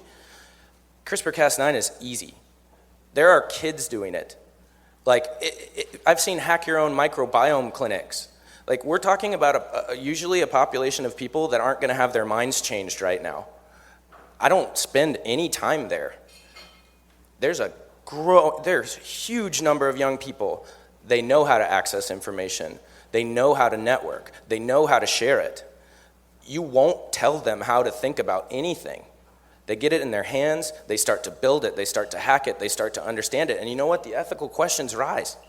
And they say, oh, well, maybe cisgenic versus transgenic. How many people in this room know what that means? Editing in genome or editing a frog into corn. That's what that means. And it's a fundamental thing in GMO. All of you care about GMO. None of you know anything about it. No, sorry. None of you know the answer to the simple question, are you editing in genome or out of genome? And what does that mean? 4th, 5th, 6th, 7th graders are starting to know this. This will be native. And so what I'm saying is to cause the conversation, put up a bulletin board on the internet. You'll get a few trolls, but you'll also get a whole bunch of people that have a lot of questions that want to answer them with each other. It's the network economy now. Agriculture is an industrial economy. It is going to move towards a network economy, just like everything else. And so I think this idea that there would be gatekeepers is gone. No one trusts anything, and so they have to see it. I see a reaction coming. I see your point. I somewhat disagree in that the gatekeepers, we saw what happened with the campaign, right? Yeah. And our election, is that when you're getting information, even through a social network, it can be slanted in particular ways, and how you frame and present that information, who you listen to, how the person giving that information presents themselves. I think there is control of information, right, even when it is in an open platform like that. So I somewhat disagree. And I also think about the older generations and kind of the equity of that. Some people don't use the internet all that much. And so is that fair to older generations or to the generation coming in the future? Is that what they would want with what's going on? So I somewhat disagree with I see your point, the democratization of technology and information helps, but I don't think it gets us all the way. I think you still need kind of honest brokers to interpret that information. Who's an honest broker in food? Well, that's the difficult part. Yeah. There isn't any, and no one believes that anymore. Right, and there's not a single honest broker, but the more people and diverse voices you have at the table, the more that I think you're going to get to the truth by a collection of different viewpoints. I'd like to ask, in the work you're showing, where does the ethical consideration come into the things that you do? I know MIT, and you were involved, recently hosted a Forbidden Science Summit of things that are not allowed to be done but are happening in places. And so I'm wondering, because you can, do you? It would seem that way. So here's an interesting story. We throw a conference, it's on the internet, you could probably find it, it's called Forbidden Research. Keynoted by Edward Snowden, so that tells you exactly where it's going. And they talk about geoengineering, and they talk about the fact that they can change the color of water right now. They could make water whiter and cool the earth. Now, if they did that, they may usher in a new ice age. But the point is, they can do it. And so we're at the brink of so much science that we can do, and the people that can do don't talk about it. And so George Church's protege, who leads a group in the lab now called Sculpting Evolution, his name's Kevin Esfeld. Kevin was one of the developers on Gene Drive and now in Daisy Chain and all of these things. He talks about what he does. And his colleagues say, why are you telling the muggles? They're going to come with pitchforks. But that's an ethical decision right there. Right. For him to be straightforward, for him to show what's going on, to build awareness, to build consensus. He's working with a community in Nantucket right now to deploy these modified rats, these rats that cannot carry Lyme disease. Do you know how much human tragedy is attached to Lyme disease? The community has decided they want edited rats, because they have their family members that have become arthritic and all the horrible things with Lyme disease. So it's by creating that conversation, by being honest and putting it out there without fear of retribution. But I can tell you there's a ton of fear of retribution. You might see me as a tech warrior or like a GMO warrior right now. I'm a knowledge warrior. I just want the truth. I just want the most people to have the truth so that they can make their own mind up. But we've learned from our research, from the conversations yesterday, that trust is really key to all of this, and there are plenty of valid data points to distrust what you're doing, what companies are saying, what individuals might believe. How does that? How many data points do you need to reimagine the trust, to rebuild that trust? Boy, that's a difficult one. Trust is a huge factor in all perception studies, and we've done our own surveys of GMOs in the United States, and trust comes out really strong, obviously, and people distrust industry, obviously. They also, distrust government, and they tend to trust people who are their family, friends, people they've developed relationships. Who could be horrible people also, and sometimes who could be horrible people also. No, I totally agree. And sometimes prove themselves to be. I totally agree. I'm not saying it's right. They also tend to trust university scientists and engineers more than other stakeholders. So, and Caleb and I, Revenge of the nerds. Kevin's work is an example on Nantucket with the genetically engineered mice that have a gene drive that would drive down the population then. In order to combat Lyme's disease. His example is a great example of how you might build trust, because he's been in the community talking to people at the very beginning of the research and being responsive, which is one of the principles of responsible innovation, responsive in the work he's doing to the concerns from the community. So he's building a relationship. Imagine in the 1970s if we'd have done that with GMO. He's earning trust. You don't get trust, you earn it. I mean, I think we all know that in relationships. And so I think it's time to start building relationships with communities about the work that you're going to be doing. Well, perhaps that's the transformational nature of the social network, not the sharing of information as much as the building of some meaningful relationship. And I think we'll stop there. Thank you so much for sharing this with us.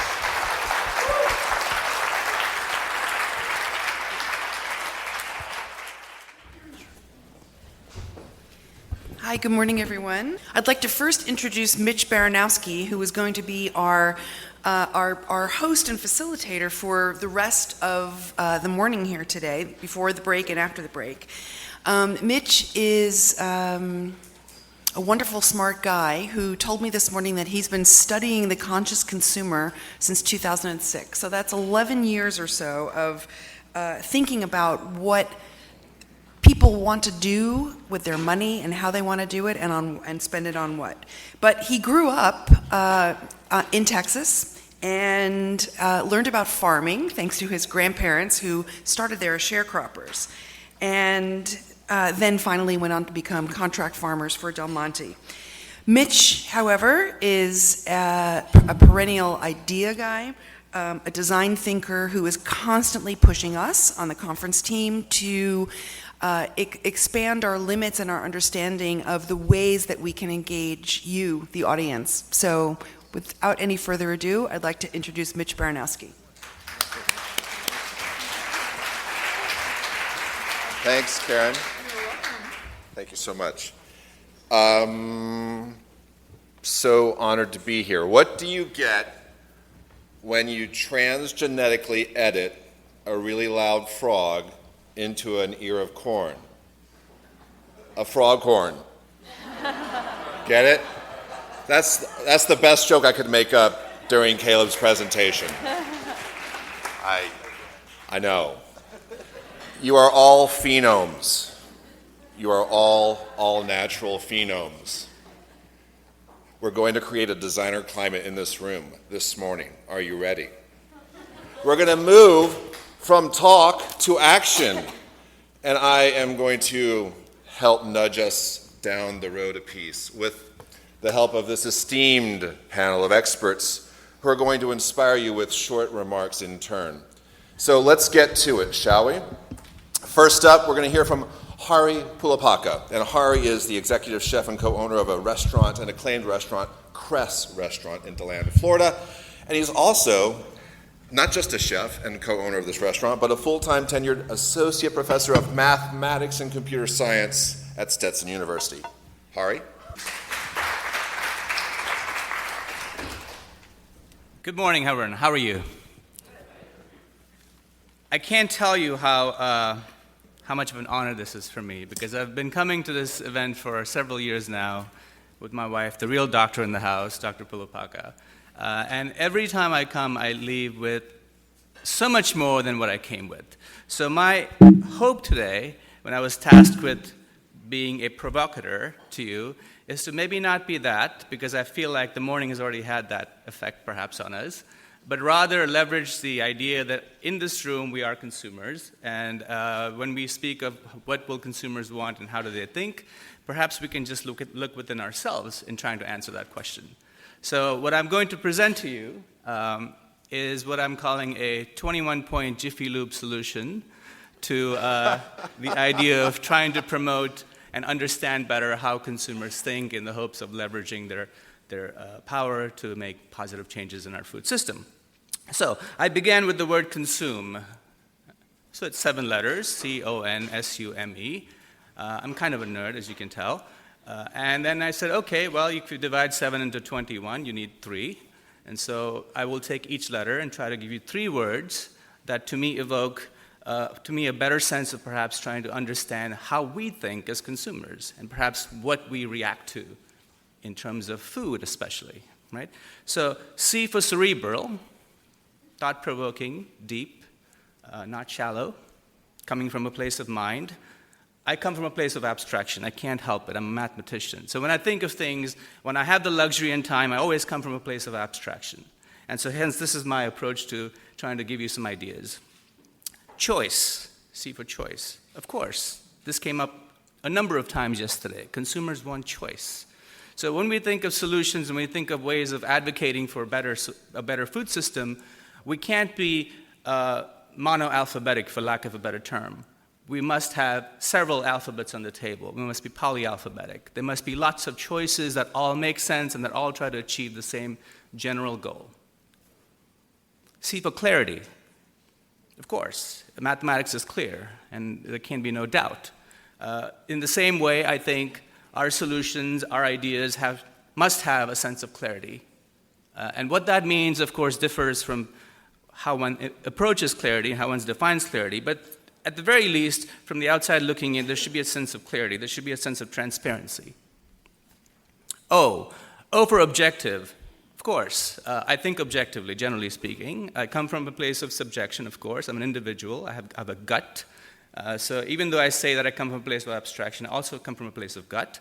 So, but yet, in trying to better understand our society from a consumption point of view, I think we must be objective. Organic. Our movement that's been, in place for some time now should understand when something is organic, something has a life of its own, and sort of we need to find ways to get out of the way when that's the case, and not try to sort of impose ourselves and our biases on what's already happening in a good way. Open, naturally. This has come up a number of times this past 2 days, day and a half. We have to be open to a variety of ways of thinking about the same thing. And for nudge, the really nerdy part of me, Professor Richard Thaler just walked away with the 2017 Nobel Prize in Economics for his groundbreaking work and pioneering work in nudge theory. And the word nudge came up when Mr. Khan spoke yesterday, and he alluded to the idea that you can't force this kind of stuff. This kind of stuff takes a long time. You have to nudge the consumers. So yeah, I think we do have to nudge our consumers. And by nudge our consumers, I mean nudge ourselves as well at the same time. We have to be nimble. We can't be steadfast. We have to be nimble. We have to be adaptive. We must nourish. Of course we nourish as chefs. We do that because we love to do that. It's what we know, what we do really well. We must nourish the ideas as well. As for science, of course, we must be scientific as much as we can be. And the previous session sort of took it to another level, clearly. But there is that. You must be aware of the science of how things happen. Satisfy. This came up yesterday with Chef Barber's panel, leading from a place of taste. Leading with taste. We must satisfy. Satisfy the palate, satisfy the soul, satisfy the mind at the same time. Sustainable.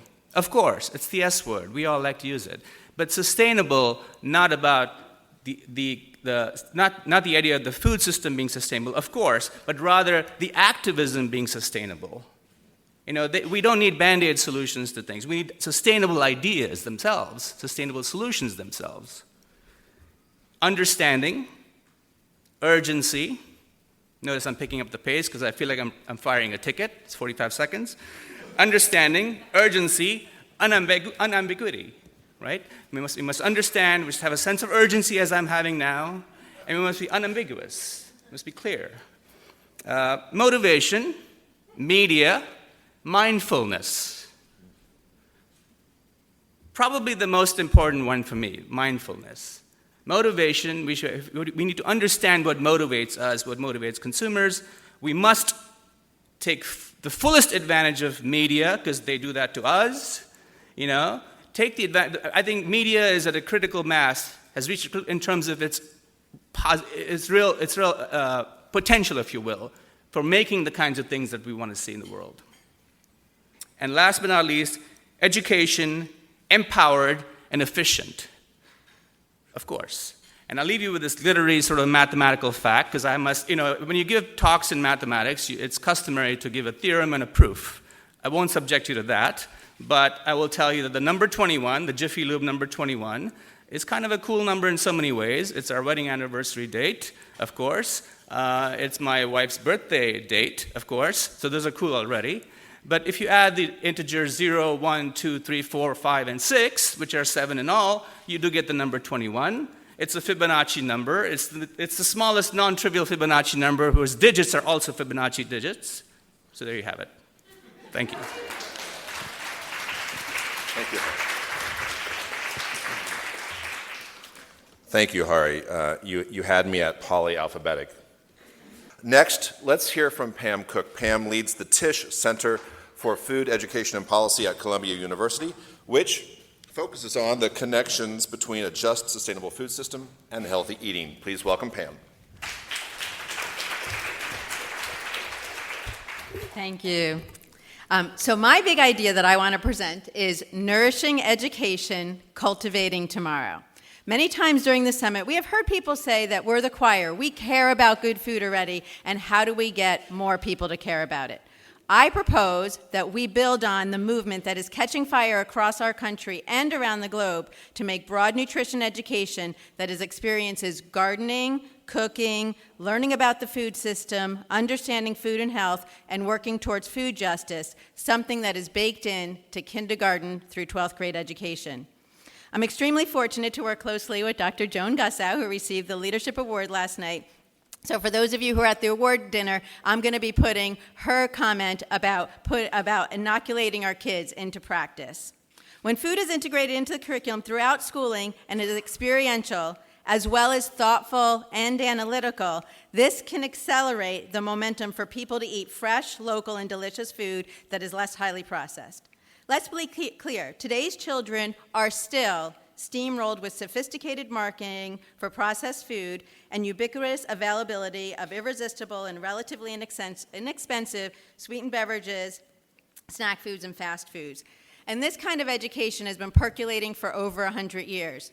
In a 1922 book by someone named Mary Schwartz-Rose, who started our program, she said, while many things contribute to health, sleep, fresh air, and exercise, for instance, the foremost consideration is food. This is recognized today as never before. Remember, this is 1922.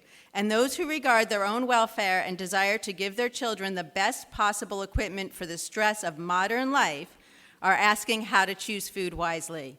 So many kinds of food are displayed in our markets, and so many placards offer warnings or advice about what to eat. That was 1922. In a 1959 booklet called Promising Practices for Nutrition Education in the Elementary School, It starts out by saying a third grade class asked the question, where does our food come from? They learned from having a father come in who was a grocer and taking field trips to different places around the community, as well as putting into practice in their school cafeteria. Joan Gussow in 1980 had a piece in the Teachers College Record called Food and Nutrition Education, a Redefinition, in which she wrote, ready or not, nutrition educators may simply have to take on the food supply issue since no one else is doing so. But telling the whole truth, and telling the whole truth takes open conversations with everyone, teaching people about who eats and who does not and why, about what ought not to be eaten as well as what ought to, will make nutrition a politically charged subject. A subject that more than mathematics or reading or even history or social studies will collide early on with powerful economic interest. To teach the right things, simply to ask the right questions, is likely to prove unsettling to the largest single industry in the United States. However, not to do so is to continue to settle for ineffectiveness. So I want to talk about 3 goals. The first is to have great, broad nutrition education in schools. That includes experiences with cooking and gardening that students can have. Let me tell you about going to a school in Chicago just last week. The students were connecting their English and social studies standards to learning about the 3 sisters and making succotash and then figuring out what ingredients they wanted to add to that and negotiating it as a group for what they wanted to add to their recipes. Second, we need to have excellent school meals that are connected to the cafeteria. My doctoral research, which was with Joan too, was having kids cook in the classroom what was served in school lunch. When they do that, they eat what's in school lunch. And for those of you who don't know, New York City, starting this school year, is now having universal free meals for all its children. And that's starting to build where everybody feels included and everybody can get a school lunch. Third, gardening experiences give kids great opportunities to get to grow food, experience food, and harvest and eat it. This I want to share a story of one of my doctoral students, and what she did is she asked kids about what they wanted whether they wanted to eat salad or not, and one boy looked at her and said in question, like, well, of course, who wouldn't want to eat salad? And that's the kind of things that happen when kids get to cook food. And finally, then, as kids get older, if they have these experiences, they are able to take on things, such as thinking about what are the pros and cons of pesticides and what we want to do. So what we want is it to be baked into education, that we're talking to our teachers and our principals and everyone in education. So these kinds of experiences where kids get to grow food, cook food, think about food analytically, think about all these scientific questions, are just part of what they do in education. Thank you.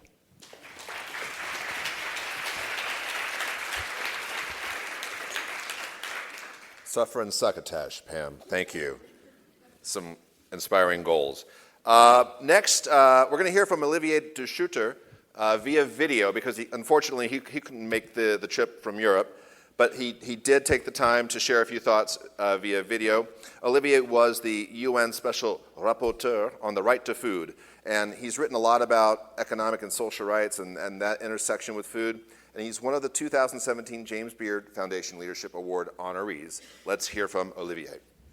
Consuming Power is a fantastic title, I think, for the Food Summit 2017. And I'm very grateful to Mitchell Davis and others who thought about this title, this theme for this Food Summit. I think power is a topic that is usually not enough discussed when we speak about food systems reform. And misconceptions about power are plentiful. We think of power as necessarily central, necessarily to be exercised top-down, necessarily to be monopolized by some and thus denied to others. And we think of power as something solid, something concentrated in a small number of hands. But in fact, power can be understood very differently. It can be understood as liquid. It can be understood as something that exists wherever people decide to exercise their rights, to claim for others to be held accountable for their actions, and wherever people invent solutions in order to overcome the obstacles that they encounter. I'm struck today by 2 things. First of all, that the center of gravity of innovation in politics in the US has shifted to the city level, to the municipal level, sometimes to the state level, and that it is at those levels that food systems are gradually being reformed by some enlightened politicians, but especially by citizens taking their fate in their own hands. For example, many cities have joined the Fearless Cities network, promising to do things against climate change, for sustainable food systems, for example, that the government is not demanding that they do, and indeed that the government sometimes actively seeks to obstruct. I'm struck by the fact that many cities have joined the Milan Urban Food Policy Pact, demonstrating a willingness to develop sustainable food systems at local level. I'm also struck by the fact that many ordinary women and men today are trying to invent solutions at a grassroots level. They develop vegetable gardens with their neighbors. They join short food chains, community-supported agriculture. They choose very carefully whom they buy the food from because they want to know their farmer and make sure that they are making a choice that is politically responsible. And that is how gradually the food system is being changed, not by decrees adopted by the federal government, not by new regulations necessarily intervening, but by ordinary women and men understanding that they have a role in shaping the food systems. I believe this is very important to capture the citizens' energy. I believe it can be a way to bridge the gap that has grown between elected politicians on the one hand and ordinary citizens on the other hand, particularly if we can develop means to make food democracy a reality. Food policy councils, as they've developed, mushrooming since the past 25 years, at city level, at state level sometimes, and that are such an impressive phenomenon across America. Or simply the involvement of parents in deciding what menus the school canteens shall offer for their children. There are many other ways in which food democracy can become an everyday feature of our lives, and in which power, rather than being left to be exercised by a handful of professional politicians, can become exercised by all of us, eaters, producers, co-producers really, who are participants in the food system. So I would like to thank you for choosing this title, and I very much hope that it will lead to fruitful discussions today. Yes. We thank Olivier for that. Each of us does have a role to play in changing our food system, which we will get to in the next half of this session together. If you've ever given up meat for Monday, then you know the Monday campaigns, perhaps. It's my pleasure now to welcome Peggy New, the president of the Monday Campaigns, a global movement aimed at encouraging healthy, sustainable behaviors. Peggy.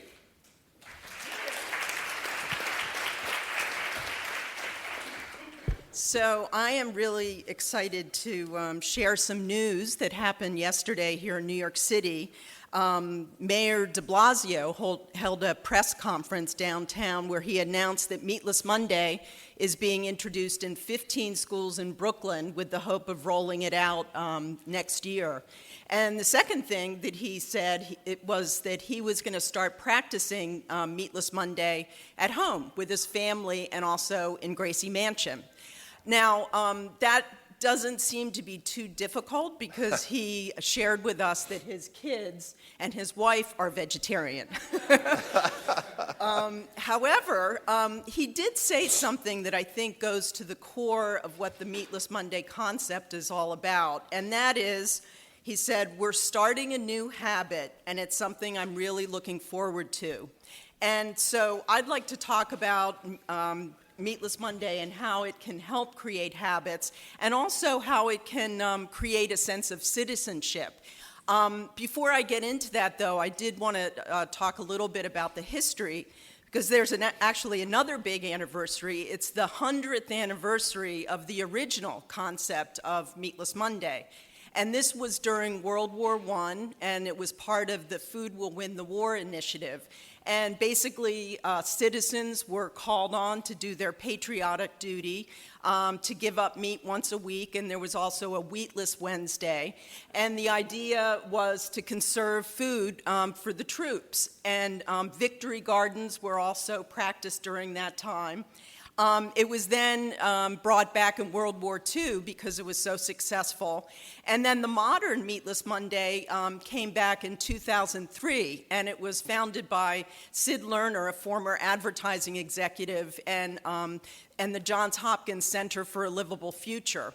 So when it did come back, it was back for a very different reason than how it was practiced and why it was practiced during the World Wars. Rather than not enough, we really have a problem now of too much. And in the case of meat, that is really creating very serious consequences. For health, when it just first started in 2003, it was about saturated fat in the diet. But since then, the body of research that's been developed linking a high meat diet with obesity and diabetes and cancers has really grown. And as the rest of the world starts to adopt our high meat diet, those problems are being exported around the world. And the second part of it is just the impact of meat on the environment. Meat production takes up an enormous amount of arable land and water, and animal agriculture actually contributes 15% of all greenhouse gas emissions. So experts say if we continue on this course, the meat consumption will double by 2050, and it will be very hard, if not impossible, to achieve the climate goals set out in Paris. So partly because of those reasons, the Meatless Monday has really grown. It's now in 40 countries. It's practiced by restaurants, chefs, home cooks, and it's really been carried forth on the back of these advocates because there are so many reasons to cut back on meat. Whether it's the environment or health or animal welfare. But a core part of it has really been the leadership of chefs, because when it comes down to it, it's food and it has to taste good. And one of the things people really struggle with is like what to make. If I'm not going to have meat, what do I eat? So that's part of what we do with Meatless Monday. So back to habit and citizenship. There are a couple of things about the Meatless Monday concept that make it very powerful. One is it's so simple. You just say Meatless Monday and you get it. Two, it's all about baby steps. We're not trying to make everyone vegetarians and vegans just one day a week. And then the third thing is really about Monday. Monday fits effortlessly in the weekly cycle, which really dictates our planning and menus and promotional cycles.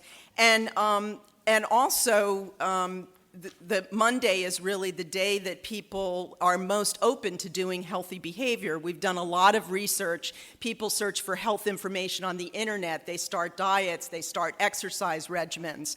So basically, by hitching a health behavior of going meatless to the week, you can reach people when they're most open to buy, and then you can sustain that healthy behavior over time. So I think, though, to close, one of the most powerful aspects of Meatless Monday is that it provides a social context for change.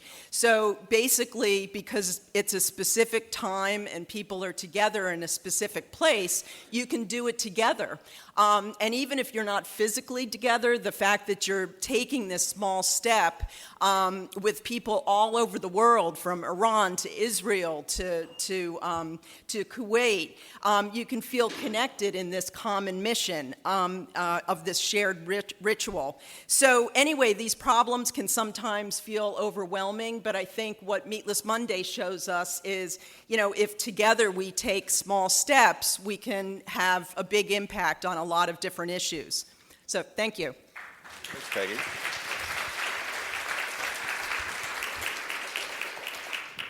Thank you, Peggy. TGIM.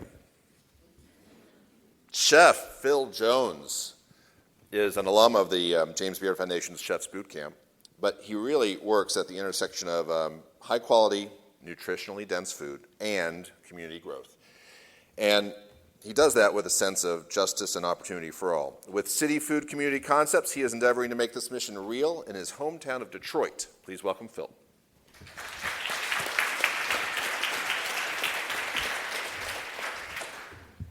Thank you, and I have to get my ducks in a row. Being a good Jesuit product here, hold on a second. Let me go here. Who's familiar with Afrofuturism? There's a few of you out here. Very quickly, 1993, a brother, Mark Deary, a journalist, coined the phrase Afrofuturism, really referring to a comic book genre.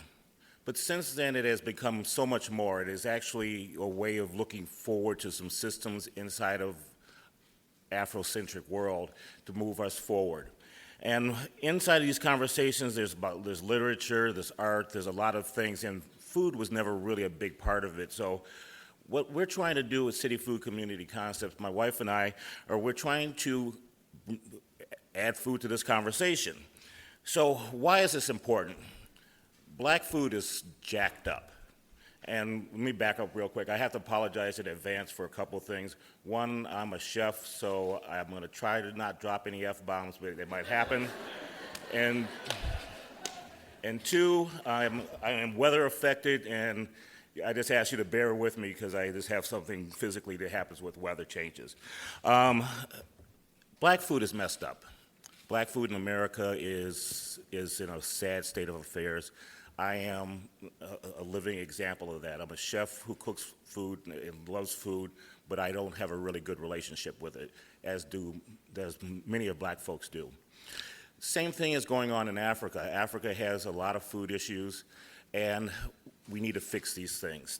So as we look back, both of these food systems have something that's very common, and that's the diaspora, the ripping of a people from a land and moving them somewhere else. Those who remain had their future taken away, and those who were taken away had their past taken away. So that has created a lot of issues, unemployment, obesity, health issues, land, wealth issues, and so we need to actually address these things. So what we have to do is we have to create some kind of therapeutic intervention. We have to get in there, jump in there, and then treat this like an ailment. In dealing with someone that's sick, you have to get to them and you have to stop the bleeding. So that's the triage. Get in, stop the bleeding. Then there's a treatment portion, and inside of this treatment portion, you look to see what are the causes and you create a plan of action. And the third portion of this intervention is the healing and the regrowth portion. So with that said, both food systems have this common issue in the diaspora, and so you can't fix either food system without fixing the other at the same time. So what we're trying to do is to look forward in new systems to address both food systems at the same time. So inside of this is the weather part, sorry about this. Inside of this, we're trying to develop systems that work for folks. And so we have, with me and my wife today, we have an example of that. And this young man over here is Akello Karamoko. He is the leader of a group of folks that we have. We call it the Good Food Ambassadors. These young folks go into the grocery stores and they talk to people as they're actually shopping to help them make food decisions before it's too late. Once the food hits your refrigerator, it's there. It's going to be consumed. So Kello and our young folks go in and actually intervene. We also have with us Brenda Mtuma today. Brenda works with the USDA, and she is moving forward the SNAP issues and dealing with the future of food through the SNAP program.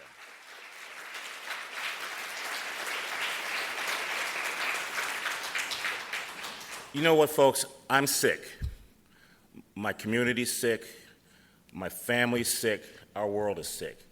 Black folks were ripped away from the land, and we're suffering now. And so Afrofuturism is a way of addressing these issues with a certain sense, thank you, with a certain sense of place and being. The work that we do with City Food Community Concept is based on the belief that we can change our food systems by using tools that we're given and that we have available to us. While our system is broken, there are a lot of wonderful shining lights, and these two young folks are examples of that. Inside of African food, inside of black food, there are recipes, there are ingredients, there are traditions, and all of these things exist, but they're not being promoted and given the space that they should be given. You would never know that there's grand food histories inside of Africa. The French aren't the only ones that can cook. The Italians aren't the only ones that can cook. The Spanish aren't the only ones that can cook. And all of these things have been influenced by African food. So what we're looking to do is to promote African food from Africa to the Americas, making sure that people want to really realize the wonderful impact that African food has had in the world and the wonderful impact that it can have and the changes that can be done by this. So we are working to promote this food from Africa to America to really create a model that can be used in marginalized communities around the world. And it's not just black folks that are having problems, it's people that have been taken advantage of their entire life because greed, colonialism, and oppression have really ruled our food systems. So what we're really trying to do is to bring people together, bring you all together to be a part of this process, because inside of this, we heard from Caleb today and this wonderful program where there's kind of crowdsourcing ideas and ambitions. We have the Meatless Monday thing going. We work with youth. They're called the Food Warriors. And so what we're doing is we have a Meatless Monday program where they're going to introduce their parents into the process. We're doing things on the ground, and we're doing things that are really tangible. Mitch asked for actions, and I'll be able to, when I said I'll be able to talk a little bit better, but there are actions that we are taking right now, and I'm going to sit, and if you have questions, it'll be easier for me to answer that way. Thank you, Phil. Yeah, sorry. Thanks, Phil. Thank you, Phil. You remind us of the resiliency of the human spirit. Thank you for that. I'll leave you with this thought. If we want to change things, at a high level, change is about innovation plus leadership. We need to disrupt, take risks on infrastructure, policy, and demand, what Eric talked about yesterday, and we need to combine that with courage, conviction, and vision. Innovation plus leadership equals change. I'll leave you with that delta. Enjoy your break. See you in 25 minutes. Thank you, everybody. Just trying to get to you with all those mathematical references. I'm trying, man.